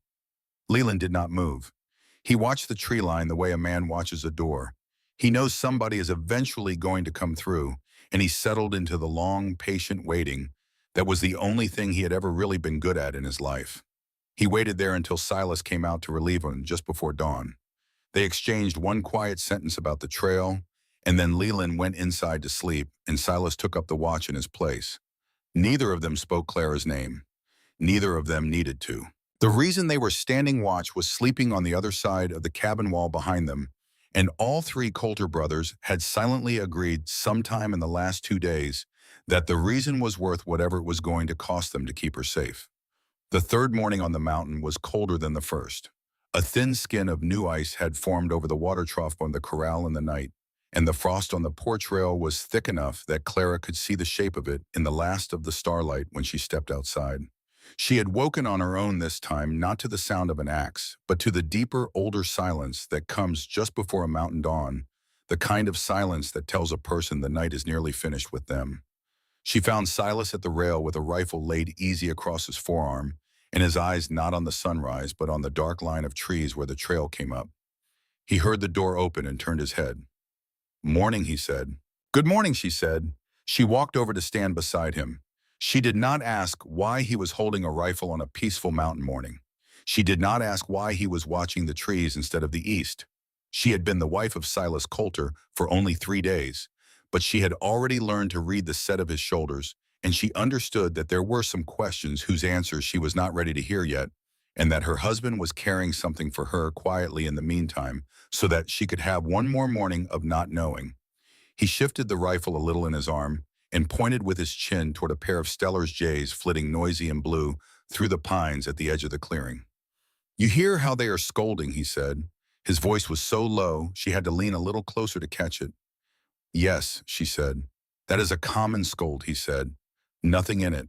They do that at each other and at squirrels and at their own shadows when the light changes. You learn the sound of that up here because you learn to stop listening to it. But when a jay makes a different sound, a harder, flatter sound, higher up in the throat, that is the sound they make for a human being coming through the timber, where no human being is supposed to be. A mountain will tell you when a stranger is on it if you know how to ask. You just have to listen to the birds." Clara watched the jays. "What does that sound like?" she asked. Silas was quiet for a moment. "You will hear it soon enough," he said. She understood in that moment, without needing any more plain words than those, that her husband was not standing on this porch at dawn with a rifle for no reason. He was teaching her something she was going to need. He was putting a tool in her hand the way a man puts a knife in the hand of somebody he intends to walk into rough country beside, and he was doing it so quietly that it felt less like a warning and more like a gift. "Thank you," she said. "For what?" "For telling me what to listen for." Silas nodded once and did not answer. They stood there together at the porch rail as the sky began to lighten behind the shoulder of the mountain, and the first real light of the day crept down through the pines and touched the frost on the ground and made it glitter, and somewhere deep in the timber the jays settled into their ordinary scolding, and the mountain held its breath for one more morning the way a mother holds her breath over a sleeping child. And down in the valley far below them, the first of Roy Maddox's new men saddled his horse in the gray pre-dawn and turned his face toward the trail that led up into the bitterroots. The days that followed settled into a rhythm that Clara had not expected to find on a mountain where danger was always pressing at the edges. She learned the shape of the cabin the way a woman learns the shape of a house she intends to make her own, not all at once, but in pieces, one room at a time, one corner at a time, one small discovery at a time. She learned that the cast iron stove ran hot on the left side and cool on the right, and that bread baked better when she put it closer to the wall. She learned that the spring house stayed cold enough to keep milk fresh for 3 days if she set the jars on the lowest shelf where the water ran deepest. She learned that Leland liked his eggs fried hard and his coffee with no sugar and his silence respected in the mornings. She learned that Emmett would eat anything she put in front of him and thank her for it, even if it was burned, and that he played his harmonica on the porch every evening at dusk, as if the mountain needed a lullaby before it would agree to let them sleep. She learned that Silas sat by the fire every night after the others had gone to bed and practiced the words she had taught him, his big scarred finger moving slowly under the lines of the Gospel of John, his lips shaping the syllables with the same careful patience he brought to everything he did. She learned the reading lessons were changing something between them that neither of them had given a name to yet. Every evening after supper, when the dishes were done and Leland had gone out to check the horse and Emmett had taken his harmonica to the porch, Clara and Silas sat across from each other at the pine table with the Bible open between them and the fire crackling low in the hearth. His progress was slow but steady. By the end of the first week, he could read a full verse without stopping. By the end of the second week, he could sound out words he had never seen before, puzzling through them, the way a man works a piece of bent iron back into shape, patient and stubborn and unwilling to quit until the thing was right. It was during one of those lessons, near the middle of the third week, that Clara looked up from the page and realized Silas was not looking at the Bible. He was looking at her. Not in the way she had feared a man might look at her in the first days on this mountain. Not with hunger or possession or the kind of calculation she had seen in Roy Maddox's pale gray eyes. He was looking at her the way a man looks at something that has arrived in his life by accident and has turned out to be the one thing he did not know he needed. She looked back at him. The fire moved in his amber eyes. The scar on his eyebrow caught the light. Neither of them said anything, but something shifted between them in that silence. Something small and careful and private, like a bolt being slid open on the inside of a door. The first snow came in the fourth week. Clara woke to a world gone white and silent. The pines bent under a weight of powder. The yard erased the mountains wrapped in clouds so thick and low they seemed to be sitting on the roof of the cabin. She stood at the window of her room and watched the snow fall and felt for the first time since the church in Silver Creek something that was not fear and was not grief and was not the careful, measured patience of a woman making the best of a bad situation. It was something warmer than that, something that had been growing so quietly she had not noticed it until this morning, the way a fire grows under ash. She was beginning to belong here. The realization frightened her more than any of the things she had been afraid of before. Silas split firewood in the snow that morning with his sleeves rolled to the elbows and his breath coming in heavy white clouds. Clara brought him coffee on the porch and stood beside him in the cold, and neither of them spoke for a long time. They did not need to. They had learned each other's silences by now, the way people do when they live close together in a small space and begin to understand that some things are better said without words. Through the winter months, the cabin became something none of them had expected it to become. It became a home. Not the kind of home Clara had left behind in Silver Creek, broken and hollowed out by her father's weakness. Not the kind of home the Coulter brothers had lost when their parents died and their youngest brother was taken from them. Something new. Something built out of rough timber and iron bolts and reading lessons by firelight and in biscuits that made a hard man stop chewing and look across the room at his brother as if to say, well, it is over. We are never going back to the way things were. Leland was the last to soften, and he softened in his own way, which was to say he did not soften so much as he stopped keeping quite so much distance. He began leaving small things where Clara would find them. A pair of leather gloves he had stitched himself left on her writing desk without a word, a wooden hook carved from pine and mounted by her door for her coat, a second water pitcher larger than the first set on her washstand one morning while she was out feeding the chickens Emmett had traded for down in the valley. Leland never acknowledged any of these things. If Clara thanked him, he grunted and walked away. But the gifts kept appearing, and she understood that this was how Leland Coulter said the things his mouth could not. Emmett was easier to read. He wore his heart on the outside of his body, the way some men wear their hats plainly visible and impossible to miss. He taught Clara to ride Juniper up the mountain trails. He showed her where the elk bedded down in winter and where the wild berries would come in the spring. He told her about Daniel, the dead brother, in small pieces over many conversations, never all at once, as if the memory of Daniel was a thing too heavy to carry in one hand and had to be passed back and forth between them in fragments. Daniel had liked to whittle. Daniel had a laugh that could fill a whole valley. Daniel had once walked 10 miles in a blizzard to bring medicine to a sick neighbor's child. Daniel had believed that people were mostly good and the world had killed him for it, and Emmett Coulter was still trying to decide whether his brother had been right or whether believing that had been the thing that got him killed. Clara listened to all of it. She held it carefully. She did not try to fix it or explain it or make it smaller than it was. She simply sat with Emmett on the porch in the cold evening air and let him talk, and when he ran out of words, she sat with him in the silence too. And after a while, Emmett began to look at her the way a man looks at a sister he has chosen rather than been given, with a fierce protective tenderness that had nothing to do with romance and everything to do with the kind of family that gets built on purpose instead of by accident. The winter deepened. The snow piled higher. The trails down the mountain became impassable for weeks at a time. Clara and the three Coulter brothers lived in their small, warm world at the top of the Bitterroots, and the rhythm of their days became as steady and predictable as the rhythm of Leland's axe on the woodpile, one clean stroke after another, building something solid out of raw material. But Roy Maddox had not forgotten. The first sign came in February, when the snow was at its deepest, and the world outside the cabin was a landscape of white silence, broken only by the sound of wind in the pines. Leland had been running a trap line on the western ridge when he found boot prints in the snow. Fresh. 2 sets. They came up from the valley on a trail Leland had not known existed, a narrow deer path that wound through a stand of thick timber and emerged on a ledge overlooking the cabin from the south. The prints went to the ledge. They stopped there. They did not come any closer. Then they turned around and went back the way they had come. Somebody had been watching them. Leland told Silas that night after Clara had gone to bed.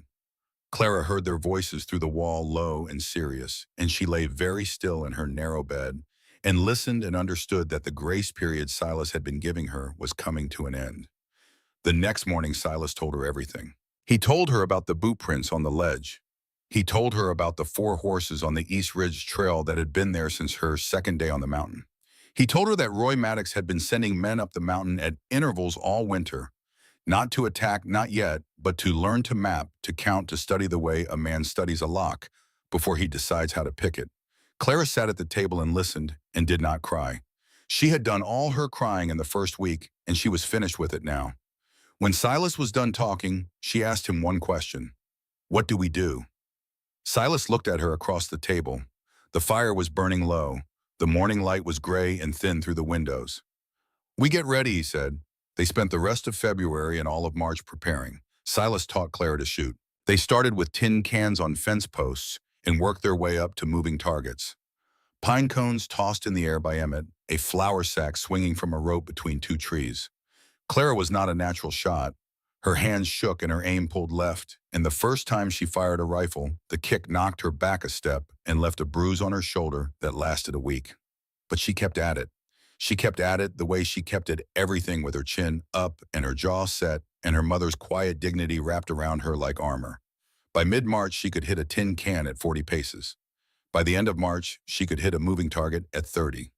Leland watched her from the porch one afternoon as she put 3 shots through a swinging flour sack in a row, and he nodded once without saying anything, which Clara had learned by now was the highest compliment Leland Coulter knew how to pay. Spring came to the Bitterroots in April late, and sudden the way spring comes to high country, not gradually but all at once, as if the mountain had been holding its breath all winter, and finally let it out.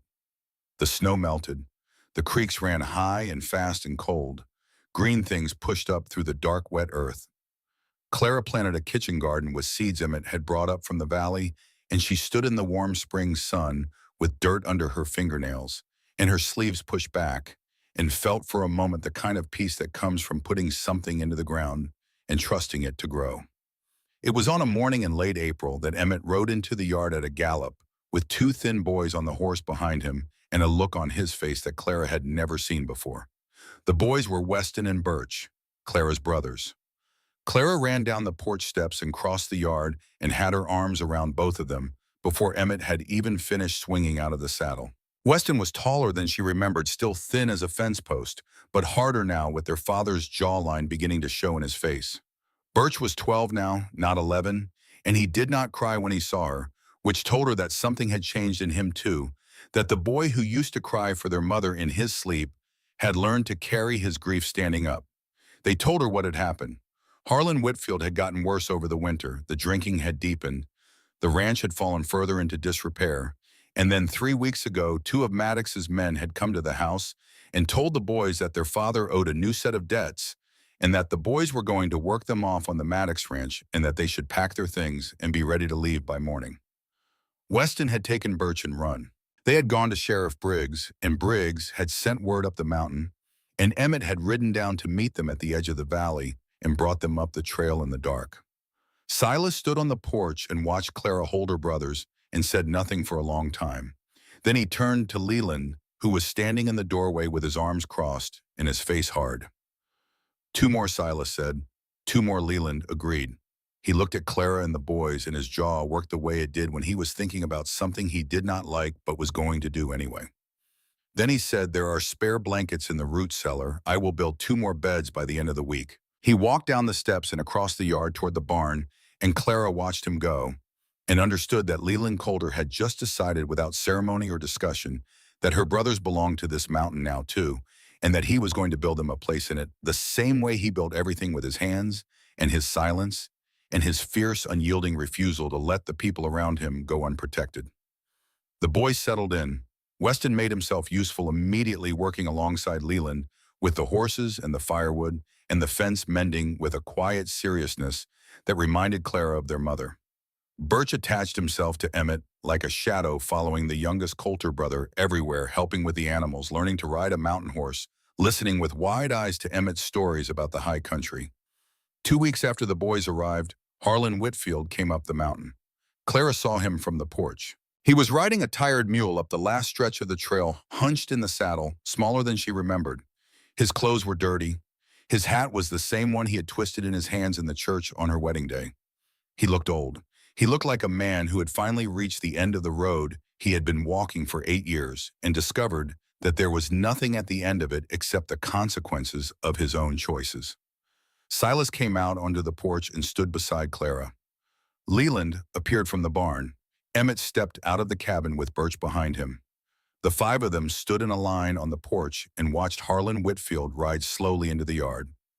He stopped the mule at the edge of the fence.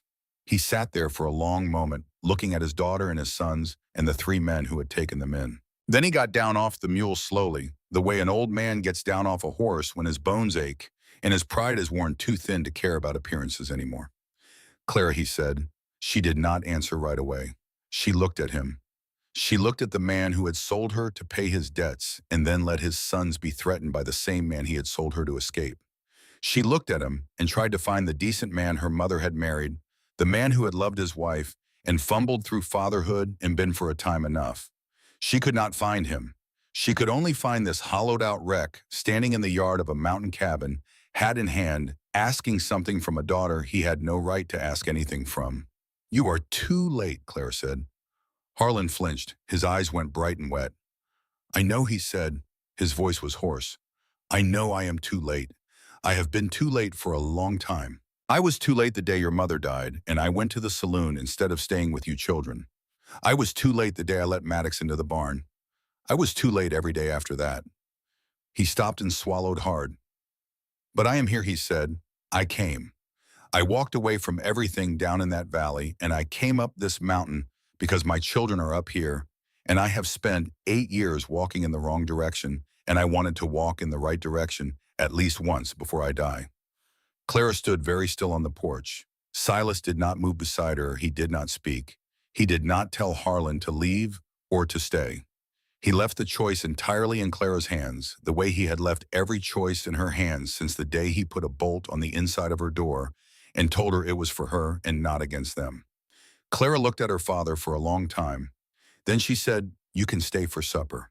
We will figure out the rest tomorrow." Harlan nodded. His chin trembled. He looked down at his hat. It was Weston who moved first. The 14-year-old boy who had been trying to be a man for 3 years too soon walked down the porch steps and crossed the yard and stood in front of his father. He did not hug him. He did not forgive him. He just stood there and looked at him with steady eyes and said, "There is a stall in the barn for the mule. I will show you where."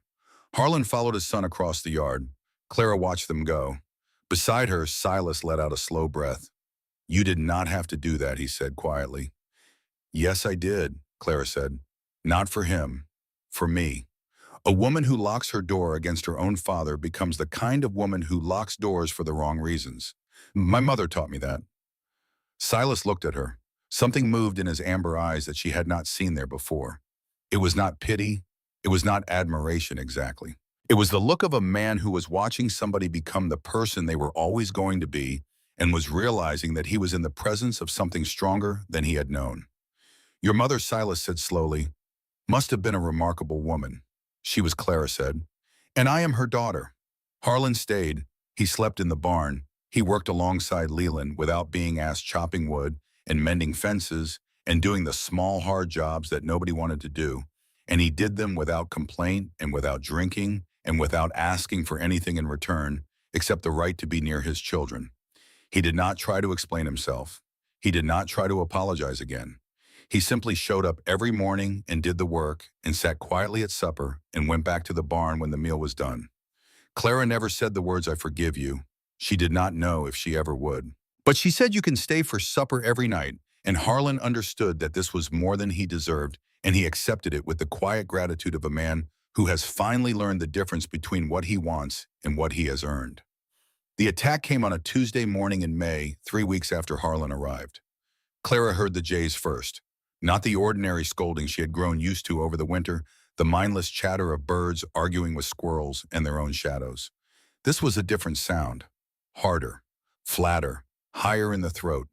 The sound Silas had told her about on the porch that cold morning months ago, the sound a mountain makes when it is trying to tell you that a stranger is coming through the timber. She was in the kitchen garden when she heard it. She straightened up from the bean rows and looked toward the tree line and felt her blood go cold. 10 riders were coming up the trail.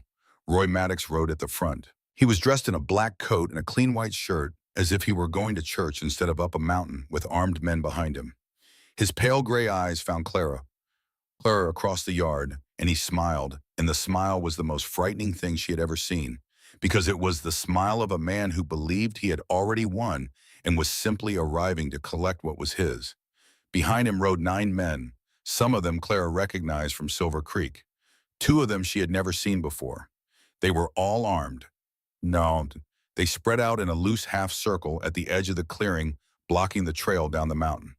Silas was on the porch before Clara could move. He had his rifle in his hands, and his amber eyes were flat and steady and utterly without fear. Leland appeared from the barn with a long rifle of his own and a knife on his belt, and his face set in that hard, coiled expression that Clara had learned was not anger but readiness. Emmett came out of the cabin with a shotgun and positioned himself at the far end of the porch covering the right flank. Harlan Whitfield stood in the doorway of the barn, pale and shaking with Weston and Birch behind him. Clara walked across the yard toward the porch. Silas looked down at her and said, "Get inside."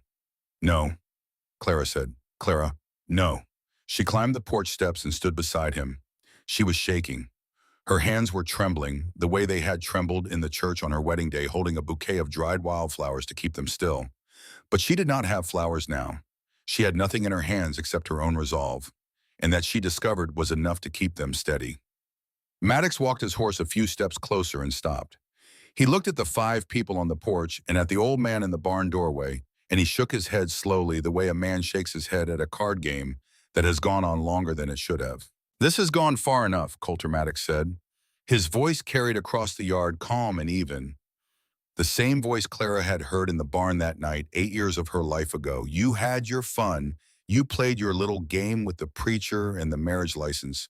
But we both know what this is. She was mine before she was yours, and I have come to take her home."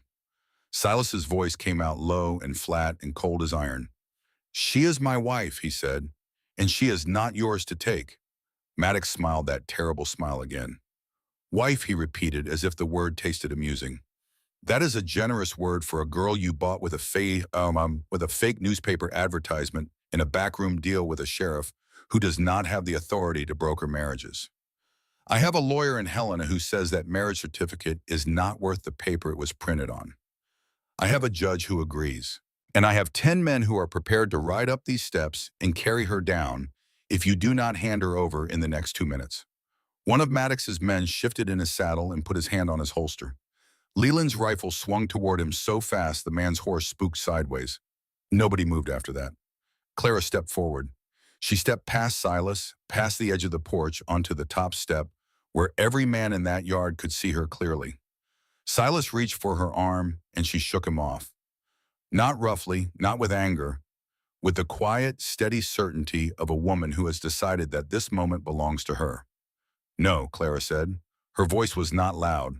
It did not need to be. In the silence of that mountain clearing with 10 armed men and 3 brothers and an old broken father all staring at her voice carried the way a church bell carries across a valley. No, she said again. I am not your property, Mr. Maddox. I was never your property. You made a deal with my father, not with me. You tried to buy me the way you buy cattle and land and the loyalty of small men who are too afraid to tell you no. But I am telling you no. I am telling you no on this porch in front of these men on this mountain that I have made my home. You can bring your lawyers and your judges and your riders. You can bring 100 men up this trail. It will not change my answer. I am Clara Coulter. This is my house. These are my people, and I am not going anywhere. The clearing went so quiet Clara could hear the creek running behind the cabin. Maddox's smile had not left his face, but something behind it had changed. Something in his pale gray eyes had shifted the way a man's eyes shift when a hand of cards he was sure of turns out to have a card in it he did not expect. Before Maddox could respond, the sound of hooves came up the trail behind his men. The riders shifted uneasily. 2 of them turned their horses to look. Sheriff Wade Briggs rode into the clearing on a big roan horse with 3 deputies behind him. He was carrying a leather folder under one arm, and his badge was pinned to his coat, and his face had the look of a man who had ridden hard to get somewhere and was not pleased about needing to. Morning, Roy Briggs said, reining up beside Maddox's horse. He did not sound surprised to find 10 armed men in a mountain clearing. He sounded like a man who had been expecting exactly this. Sheriff Maddox said, and his voice was still calm, but the edges of it had gone tight. This is a private matter, it was Briggs said. Until you rode up here with 10 men and guns, now it is my matter. He opened the leather folder and pulled out a sheaf of papers. He held them out toward Maddox. These are copies of every marker Harlan Whitfield ever signed to you, Briggs said. Every one of them. They have been reviewed by a judge in Helena, a different judge than the one you have been paying, by the way. And that judge has determined that the original debts were satisfied in full by the terms of the marriage agreement between Clara Whitfield and Silas Coulter, which was executed legally under Montana territorial law, and which is, I am sorry to tell you, Roy, as binding as any contract you have ever held in your hand. Maddox's smile was gone now. His pale gray eyes had gone flat and hard. Furthermore, Briggs continued, that same judge has reviewed testimony from 3 witnesses regarding the death of Daniel Coulter 2 years ago. That testimony has been forwarded to the Territorial Marshal's office. You are not under arrest today, Roy, but I would suggest you go home and speak to a lawyer who is not on your payroll because the one you have been using is about to have some problems of his own. The clearing was silent. 10 riders sat on their horses and looked at their employer and waited to see what he was going to do. Maddox sat very still on his horse for a long time. Then he looked past the sheriff, past the porch, past the 3 brothers with their rifles, and his eyes found Clara. This is not over, he said quietly. Silas stepped to the edge of the porch. He raised his rifle. He did not aim it at Maddox's head. He did not aim it at Maddox's heart. He aimed it carefully, deliberately at the thick part of Maddox's left shoulder where a bullet would hurt like hell and bleed like a stuck pig and leave a scar that would ache every winter for the rest of a man's life, but would not kill him. Yes, it is, Silas said. He fired. The crack of the rifle split the morning open. Maddox jerked in the saddle and grabbed his shoulder, and his horse reared and screamed. Blood bloomed through his white shirt. Two of his men went for their guns, and Leland and Emmett had them covered before their hands reached their holsters. Maddox steadied his horse with one hand. His face was white with pain and shock. Blood was running through his fingers and dripping onto his saddle. Silas lowered the rifle. His face was as calm as still water. "I could have killed you," Silas said. "I have wanted to kill you every day for 2 years. I have dreamed about killing you. I have sat at that table in there and planned exactly how I would do it if you ever gave me the reason. But I am not going to kill you, Roy, because I am done letting you make me into a monster. You turned me into a killer once. You are not going to do it again. You are going to ride down this mountain with that hole in your shoulder, and you are going to remember for the rest of your life that Silas Coulter had you dead to rights and chose to let you live. And every time that shoulder aches in the cold, you are going to remember that mercy was given to you by a man you tried to destroy, and you are going to have to live with that." Maddox stared at him. His pale gray eyes were bright with pain and something else. Something that might have been, for the first time in Roy Maddox's life, the beginning of fear. "Get him out of here," Briggs said to the riders. "Take him to the doctor in Silver Creek, and the rest of you, I would suggest you find new employment. The Maddox Ranch is about to have some difficulties." The riders turned their horses. Two of them helped Maddox stay in his saddle. They rode down the trail in a ragged line, and the sound of their hooves faded slowly into the timber, and the jays started scolding again in the ordinary way, and the mountain settled back into its silence the way a mother settles back into her chair after checking on a sleeping child. Sheriff Briggs tipped his hat to Clara. "Ma'am," he said, "you have a good day." He turned his horse and followed the riders down the trail, his deputies behind him. The clearing emptied. The dust settled. The morning went on. Clara stood on the porch and watched the last of the riders disappear into the trees. Thin flakes of late spring snow had begun to fall soft and light, settling on her shoulders and in her hair. Silas came to stand beside her. He set the rifle against the porch rail and stood there, with his big hands empty at his sides, looking out at the empty trail. Clara turned to him. "You shocked them all today," she said. Silas looked at her. His amber eyes were tired. His face was the face of a man who had just let go of something he had been carrying for 2 years and was not yet sure what the world looked like without the weight of it. "Only one opinion matters to me," he said. "Who's?" Clara asked. "Yours." The snow fell quietly around them. Leland had gone back into the barn without a word. Emmett was sitting on the porch steps with his elbows on his knees and his head down, breathing slowly, coming down from the tension, the way a young man does when the danger has passed and the body has to remember how to stop being afraid. Weston and Birch stood in the barn doorway beside their father, who had one hand on each of their shoulders and was holding on as if he was afraid they would disappear if he let go. Clara reached up and touched the scar on Silas's cheek. It was the first time she had touched him on purpose. Not the accidental brush of fingers passing a coffee mug, not the brief formal contact of a bride's hand on a husband's arm walking down a church aisle. This was a choice. Her fingertips traced the thin pale line of the scar from his eyebrow down to his cheekbone, and Silas went very still under her touch, the way a wild animal goes still when it encounters something it does not recognize and is trying to decide whether to run. He did not run. "Clara," he said. "I was forced to marry you," Clara said. Her voice was quiet and steady. Her hand was still on his face. "I was forced to stand in that church and say words I did not choose and walk out of that door with a man I did not know.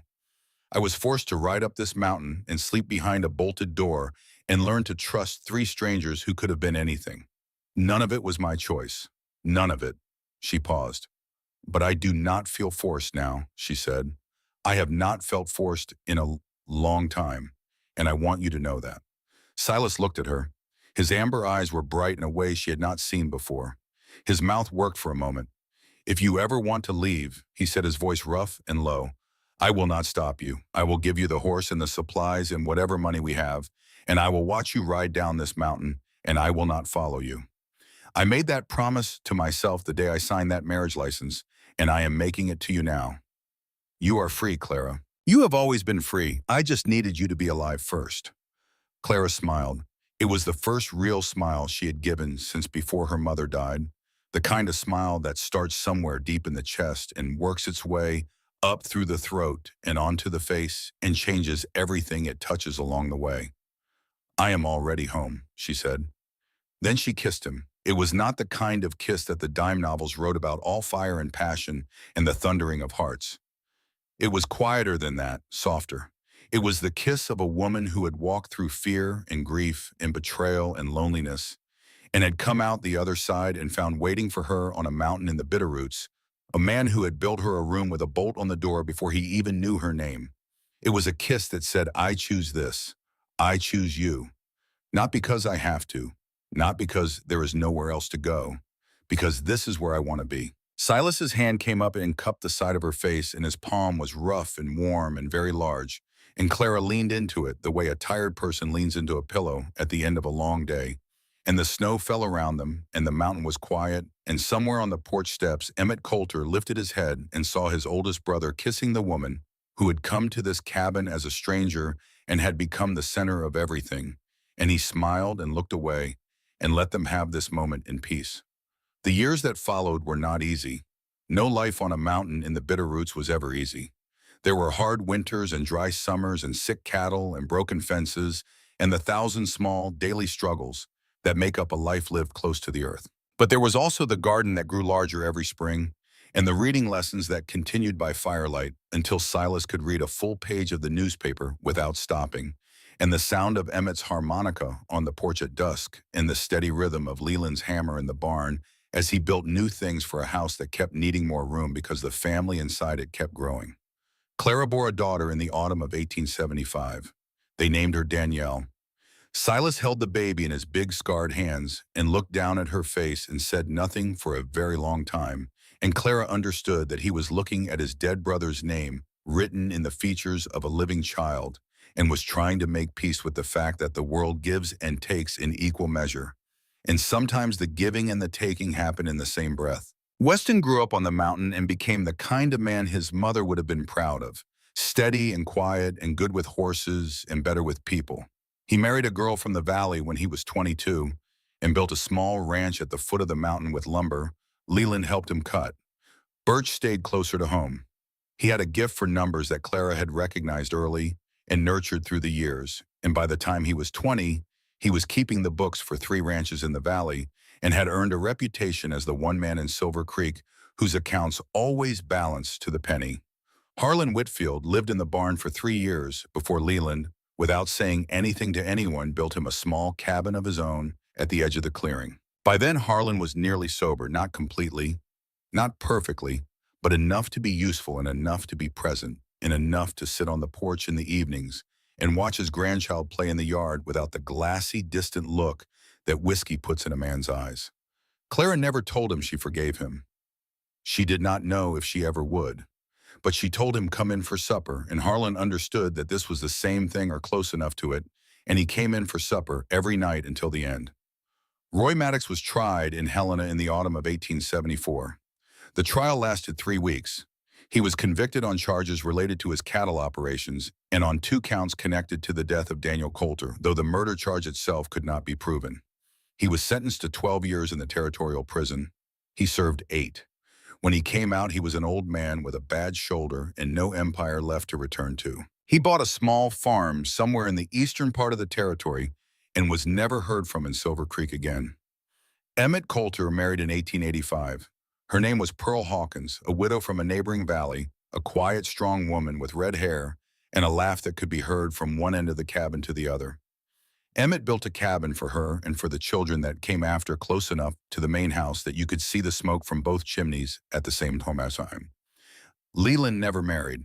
He lived in his room in the main cabin for the rest of his life, and he carved things out of wood in the evenings by the fire, and he watched over the whole mountain and everything on it with the fierce, silent protectiveness that had been his defining quality since the day he was born.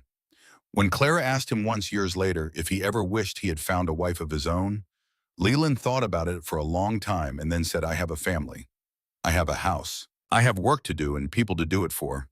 A wife would just be one more person telling me my coffee is too strong. And Clara had laughed and Leland had almost smiled, and that had been the end of the conversation.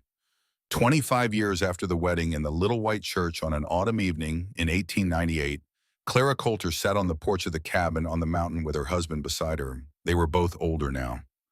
Silas was 57, his hair gone gray at the temples, the scar on his eyebrow faded to a thin white line.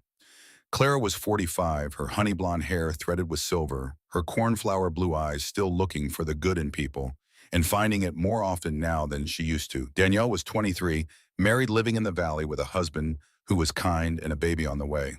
The cabin had grown over the years, new rooms, added new porches, built the whole thing spreading out along the rock outcrop like a living thing that was still deciding what shape it wanted to be. Harlan was 73 now.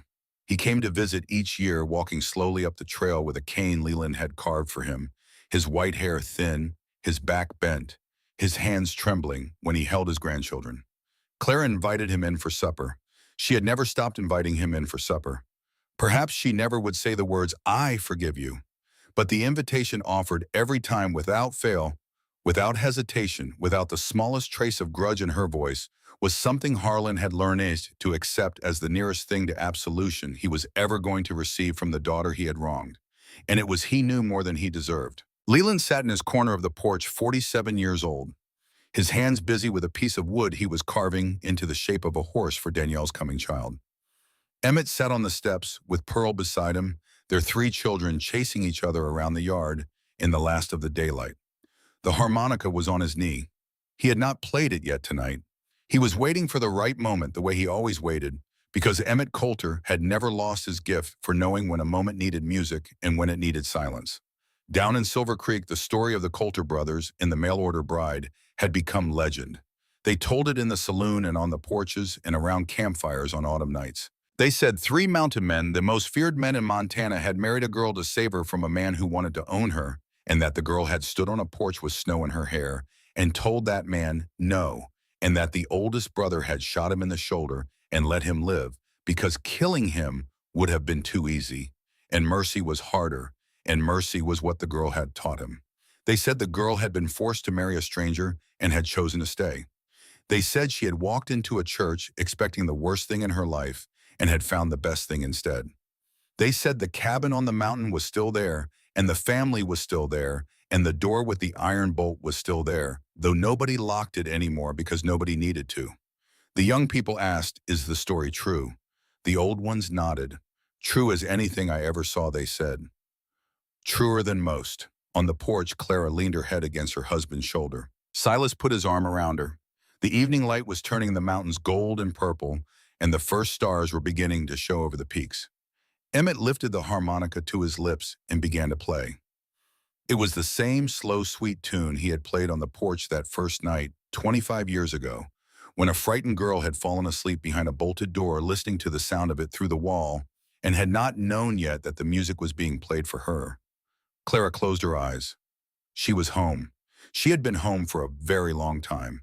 And the mountain patient and old and wise in the way that mountains are held them all in its long shadow, in its long silence, and let them be the way it had let them be from the very beginning, when 3 brothers sat at a table by a fire and decided to build a door for a woman they had never met, and the woman walked through it and stayed.